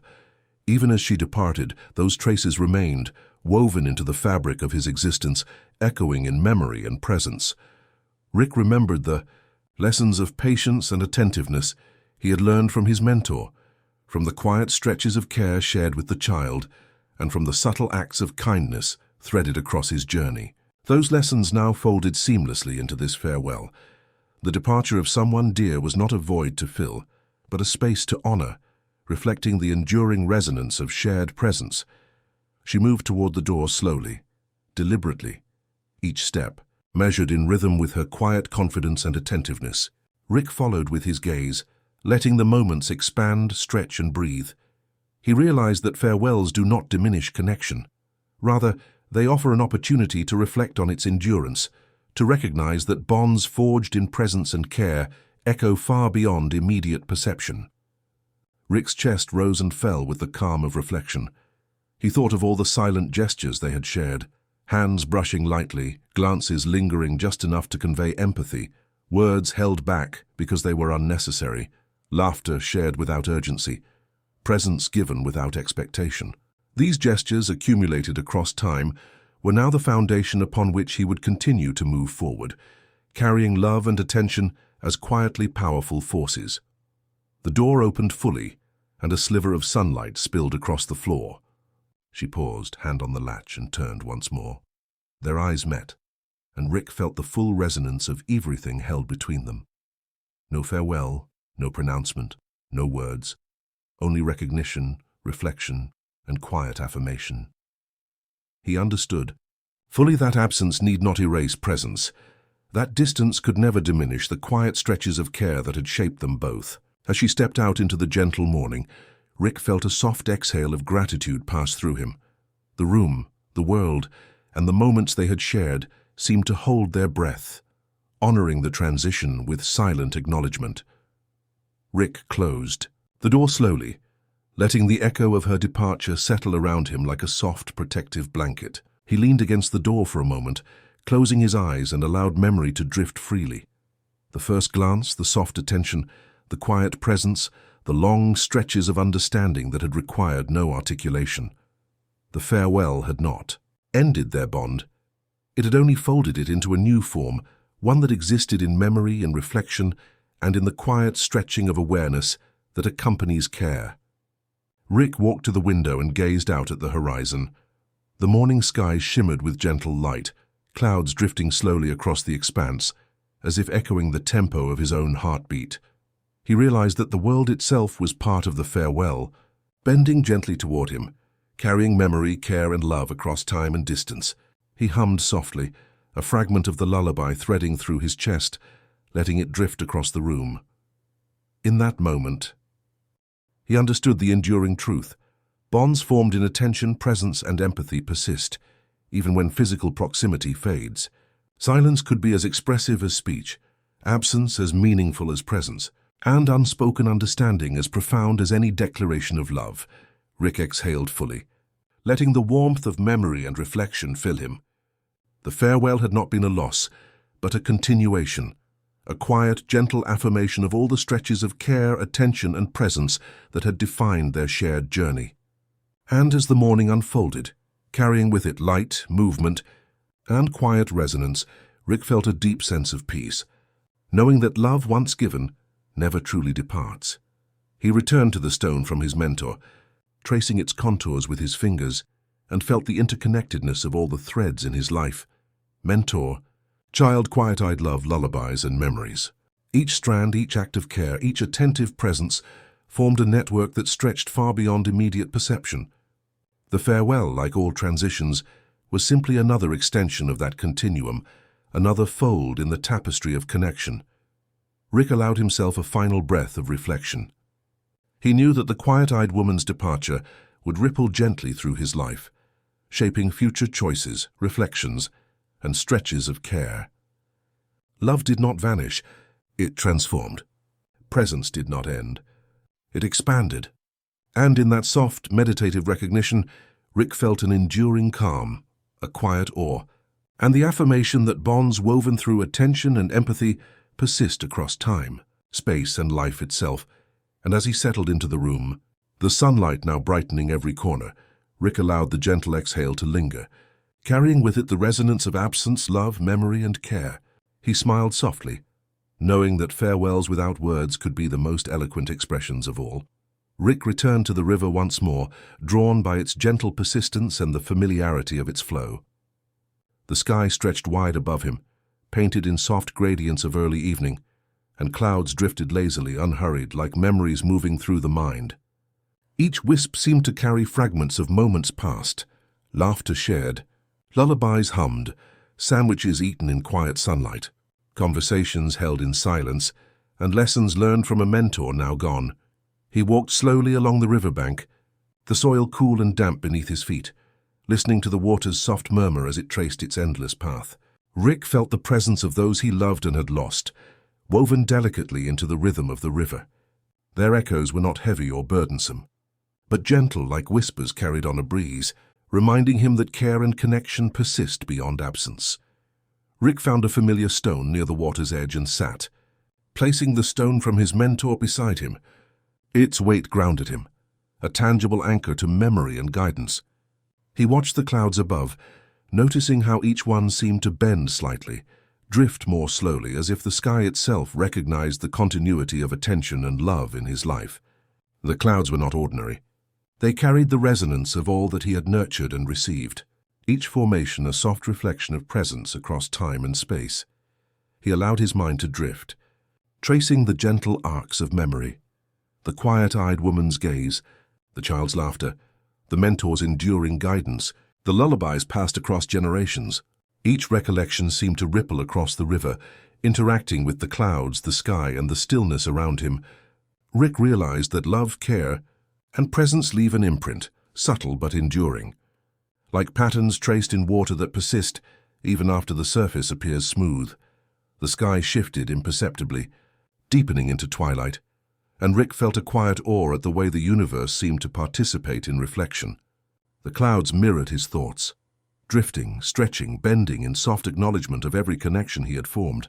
The river, too, reflected the clouds, doubling their presence in subtle undulations of water. In this interplay of sky, river, and reflection, Rick felt the invisible threads linking all the moments of his life, each one stretching gently into the next. He hummed softly, a fragment of the lullaby his mother had sung, letting it drift across the river and mingle with the soft exhale of clouds overhead. The melody seemed to harmonize with the movement of air and water, an invisible current connecting him to past and present. Rick felt gratitude swell quietly in his chest, a warmth that neither words nor gestures could fully contain, but one that was wholly sufficient to fill the moment. Rick's thoughts wandered to the child he cared for, humming the same lullaby with innocence and devotion, bridging generations with subtle resonance. The continuity of memory and care was not linear but circular, a soft loop that returned in unexpected forms. The clouds above seemed to affirm this, their slow, deliberate passage mirroring the gentle persistence of love and attention. He realized that even loss could be soft, even absence could be infused with meaning, as long as presence, however quiet, continued to echo. The river's gentle murmur reminded Rick of the mentor's voice, frail but deliberate, teaching patience and attentiveness with every word, every silence. Those lessons now mingled with the lingering memory of the quiet-eyed woman, the child, and the stretches of care he had extended across time and space. The clouds seemed to acknowledge this collection of presence, bending ever so slightly, floating slowly, carrying a quiet affirmation that all these threads mattered, that they persisted in ways subtle but enduring. Rick closed his eyes for a moment, letting the twilight deepen around him, feeling the cool air brush his skin. He imagined the clouds as vessels of memory, drifting slowly across the sky, holding within them echoes of all he had loved and lost. Each wisp, each formation, was not ephemeral but enduring, a reflection of attention, care, and presence stretched over time. In this meditation, Rick felt a profound peace, a quiet understanding that life's richness resides not in spectacle, but in the accumulation of subtle, meaningful moments. He opened his eyes to the river, noticing the gentle shimmer of reflected clouds. The water's surface rippled slightly with a breeze, and Rick saw the patterns form and dissolve, a mirror to the impermanence yet persistence of memory. Every act of care, every lullaby hummed, every quiet gesture left traces, much like ripples in water that expand and contract, intersect and fade, yet never truly vanish. He realized that these traces, these stretches of presence, were the fabric of his legacy, and that the clouds, river, and sky were all participants in their quiet acknowledgement. Rick leaned back, resting on his hands, letting the softness of the riverbank support him. The clouds above continued their deliberate journey, unhurried, drifting with a rhythm that seemed in harmony with his own breathing. He reflected on the cycles of presence and absence, the stretches of care, and the quiet persistence of love. Each element, the sky, the river, the stone, the clouds, was a testament to the enduring power of attentiveness and connection, confirming that memory and love can ripple infinitely, without urgency, without need for recognition. The stars began to pierce the deepening sky, faint at first, then brighter, more assured, each one a gentle echo of light that resonated with the quiet stretches of Rick's life. He felt the pull of continuity, the subtle acknowledgement of all the relationships, care, and presence that had shaped him. The river mirrored the stars, doubling their subtle shimmer, and the clouds seemed to absorb the reflection. Floating slowly with the awareness of their silent witness, Rick exhaled fully, a soft, meditative breath, feeling the weight of memory, the warmth of love, and the enduring pull of presence. He allowed the river, the clouds, and the early stars to surround him in quiet embrace, each element a participant in the acknowledgement of life, care, and reflection. In that moment, he understood the profound simplicity of existence, to be present, to notice, to care, and to let the echoes of love ripple quietly through the world. The twilight deepened into night, and Rick remained by the river, holding the stone from his mentor, tracing its smooth surface with his fingers. The clouds drifted, unhurried, carrying the stories of all he had loved and lost, blending past, present, and memory into a soft, luminous continuum. He hummed the lullaby one final time, letting it mingle with the gentle movement of clouds, river, and sky. The world, in its quiet grace, seemed to respond, acknowledging the stretches of presence, care, and love that defined his journey. And as he leaned back fully, letting the night enfold him, Rick allowed a gentle exhale to settle over his consciousness. The clouds above continued to drift slowly, whispering of everything he had ever cherished and every bond he had nurtured. He felt an enduring calm, a quiet awe, and the subtle, persistent acknowledgement that memory, love, and presence ripple far beyond the immediate, echoing softly across time and space. Rick sat on the riverbank, long after the stars had claimed the sky, feeling the weight of memory pressing gently, insistently against his consciousness. Each recollection unfolded slowly, like clouds drifting across a calm, twilight sky, blending seamlessly with the soft murmur of the water. He realized with a quiet awe that stretches of the heart and mind could be just as profound as stretches of body or time. He closed his eyes and let his awareness extend outward, touching the first laughter of his childhood, the small, curious hands that had reached beyond boundaries even then. He remembered the sandwiches in sunlight, the humming of lullabies, the mental stone resting in his palm, the quiet-eyed woman's gaze, and the child he had nurtured. Each moment, each person, each act of kindness wove itself into a tapestry, subtle but enduring, stretching far beyond the confines of a single life. Rick allowed the stretch to deepen, feeling the pulse of memory as a living force, moving through him, across him, and outward. He sensed every bond he had formed, every act of attentiveness, every soft gesture of love. They were not separate. They were intertwined, a network of presence and care that defied the boundaries of space and time. Each memory seemed to vibrate in gentle harmony, echoing quietly through the night. affirming the significance of all he had touched and all he had been touched by. He thought of the mentor, now gone, leaving only the stone as a silent testament to patience, wisdom, and quiet guidance. Rick traced its contours with his fingers, feeling the weight of experience, the imprint of care, the stretch of attention across decades and worlds. The stone seemed to hum faintly in acknowledgement, as if resonating with the broader web of presence Rick had nurtured. He understood then that legacy is not measured by monuments or accolades, but by the subtle stretches of connection and care that endure in memory. Rick's mind moved gently to the child he had guided, imagining the future ripples of care and presence stretching endlessly outward. He thought of lullabies passed from mother to child, gestures repeated without thought, yet loaded with significance, and the quiet-eyed woman's unwavering attentiveness. These threads wove together seamlessly, creating a tapestry of empathy, reflection, and love that spanned not just years but worlds. He breathed slowly, letting the rhythm of inhalation and exhalation become a meditation, a bridge between past and present. Each stretch of memory deepened the understanding that the most enduring connections are not forged through spectacle, but through attentiveness, care, and presence. He saw vividly how small acts, sitting quietly with someone, sharing a meal, listening without judgment, rippled outward, expanding in influence far beyond what he could see or measure. The river's gentle flow seemed to mirror his own stretching awareness, carrying reflections of the stars, clouds, and memories across its surface. Rick felt a profound calm settle over him, a realization that the stretches of empathy, love, and attentiveness were themselves a form of stretching the universe, extending its quiet resonance. He understood that to hold memory fully, to honor bonds and experiences, is to stretch life itself. He hummed a fragment of the lullaby softly, letting it intertwine with the night air. The melody carried within it echoes of every bond he had nurtured: mentor, child, quiet-eyed love, family, fleeting strangers whose brief presences had shaped him. Each note was a strand in the network of care, each vibration an acknowledgement that nothing given in attentiveness or love is ever truly lost. Rick felt these threads intertwining, looping back and stretching outward, forming a gentle, luminous web that encompassed all he had touched and all who had touched him. The stars above reflected this quiet understanding, shimmering in recognition of his contemplative stretches. Clouds drifted lazily, bending as if in homage to the depth of presence he held in his awareness. Rick realized that memory and love are dynamic, living stretches that can fold, expand, and reach across unimaginable distances.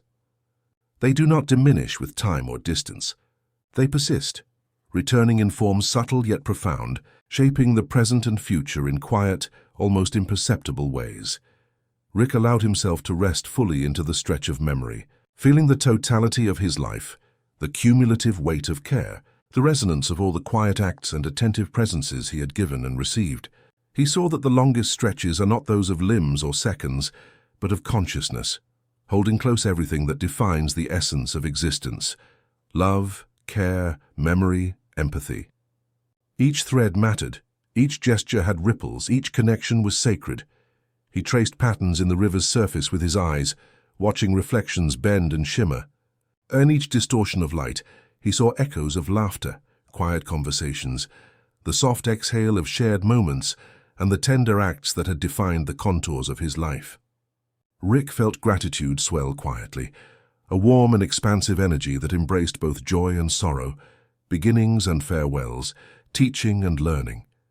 The longest stretch was not about control or power, it was about presence, attentiveness, and the tender resonance of memory. Rick allowed a full exhale, letting the river, the clouds, and the stars carry away the weight of reflection while leaving the warmth of care intact. He understood that stretching memory fully is not an effort of force, but of gentleness, attention, and acknowledgement. In doing so, life itself expands, moments intertwine, and connections, visible and invisible, persist in soft, enduring ways. The night deepened, stars growing more numerous, more luminous, each one a quiet participant in the conversation of memory. Rick hummed the lullaby once more, letting it resonate through the river, the air, and the clouds. He felt a completeness, a sense of continuum where past, present, and potential futures coalesced into a singular stretch of mindful awareness. The longest stretch was not a destination, it was a state of being, a presence sustained by care, love, and attentiveness. Rick rested against the stone, feeling the quiet pulse of memory and connection, the soft reverberation of all bonds nurtured and held close. He knew that he had stretched fully, not body, not time, but consciousness and memory, embracing all moments, all bonds, all kindnesses. The river carried the echoes of this stretch, the clouds mirrored them above, and the stars reflected them eternally, each element participating in the quiet acknowledgement of a life deeply lived, deeply loved and profoundly attentive, and in that gentle, meditative exhale, Rick felt the culmination of all he had been, all he had loved and all he had nurtured.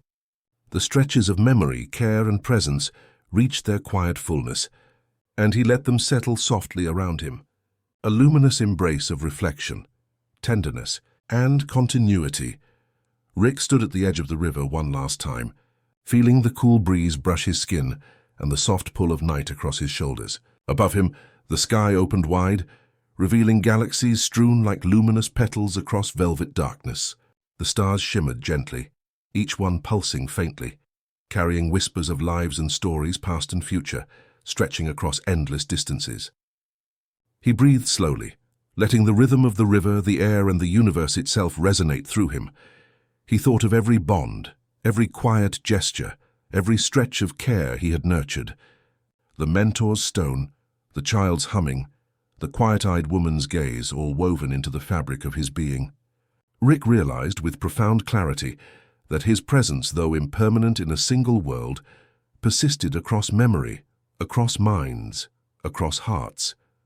Love, attentiveness, and kindness ripple endlessly, touching lives in ways both subtle and immeasurable. Rick extended his awareness outward, feeling the network of memory and presence that had accumulated over lifetimes and worlds. Every moment of care he had given and received stretched infinitely, connecting him to people, to places, to stars. He imagined his consciousness unfurling, not as a leap or a sudden act, but as a gentle elongation, a slow expansion of awareness, stretching gracefully into the night sky. The stars seemed to notice, shimmering brighter, bending subtly toward him, as though acknowledging the quiet significance of his journey. Rick hummed a fragment of the lullaby, soft enough to be felt rather than heard, letting it mingle with the pulse of the cosmos. The melody traveled effortlessly, folding memory, presence, and love into the dark canvas above. Every note carried care. Every vibration reflected the stretches of empathy and attentiveness that had defined his life. He thought of the child, now grown in small ways, carrying forward echoes of lessons learned, lullabies hummed and kindness shared. He thought of the quiet-eyed love who had departed without words, whose gaze lingered long enough to imprint presence without utterance. He thought of the mentor whose stone had anchored his earliest lessons, and of all those whose lives intersected with his in moments both fleeting and enduring. Each connection formed a constellation in his mind, a personal galaxy stretching alongside the stars themselves. Rick took a deep, meditative breath, letting the night settle into him, letting awareness stretch fully outward. He felt the totality of his journey, childhood curiosity, acts of quiet heroism, meals shared, dreams extended, love given, love received. It was not a record of grand achievements, nor a ledger of conquest, but a tapestry of presence, of attentive care, of subtle impact that outlasts time. He understood gently that this, the quiet stretching of love, memory, and presence, was his truest legacy. As the wind whispered through nearby trees and across the surface of the river, Rick felt the final, delicate pull of expansion. He did not rise or leap. He simply allowed consciousness and awareness to extend slowly, tenderly into the luminous canvas above. Stars shimmered as if recognizing him, bending light softly in acknowledgement, welcoming him into the endless continuum of care and presence that he had cultivated across his life. In this stretching, Rick sensed the echo of lullabies long sung, sandwiches shared in sunlight, silent letters folded away, hands held in moments of need. Each memory, each act of attentiveness, each tender gesture folded into the infinite, becoming part of the quiet structure of the universe. He realized that to stretch fully into love, memory, and presence is to touch the very fabric of existence itself, leaving traces of warmth and empathy behind wherever consciousness reaches. The river reflected the stars, clouds drifting slowly overhead, bending gently in acknowledgement. Rick's awareness mingled with the soft flow of water, the quiet night air, and the distant shimmer of galaxies. He felt the weight and the lightness of life simultaneously, the profound depth of memory and connection, and the freedom of allowing presence to ripple outward, unbound by walls, worlds, or years. Rick hummed one last fragment of the lullaby, letting it drift into the cosmos, carrying with it the warmth of generations, the echoes of quiet heroism, and the persistence of attentiveness. He exhaled fully, letting the act of stretching across mind, memory, and heart settle into the universe itself. The stars responded subtly, shimmering softly, a chorus of light acknowledging the quiet stretches of his life, and with that, Rick stretched into the stars. Not hurriedly, not with urgency, but fully, completely, tenderly. Every bond, every act of care, every quiet gesture of love expanded with him, joining the vast network of light, presence, and memory. He was part of the multiverse now, not as conqueror, nor as hero in the conventional sense, but as a quiet, enduring force of empathy, reflection, and connection. As he became one with the night sky, the river, and the drifting clouds, Rick felt a soft, luminous warmth spread through him, a sense of completion, gratitude, and awe. He understood finally that life's most profound stretches are not those of action or power, but of attention, care, and the gentle persistence of presence. The legacy of a life well stretched is quiet, luminous, and endlessly resonant, and somewhere in the stretch of infinite light, he hummed again, a whisper to the cosmos, a lullaby carried across worlds. The child's echo, the quiet-eyed gaze, the mentor's stone all lived in that soft resonance. And Rick fully, gently had stretched into the stars. Thanks for spending this time with us. Sleep well. Everything's going to be okay, man.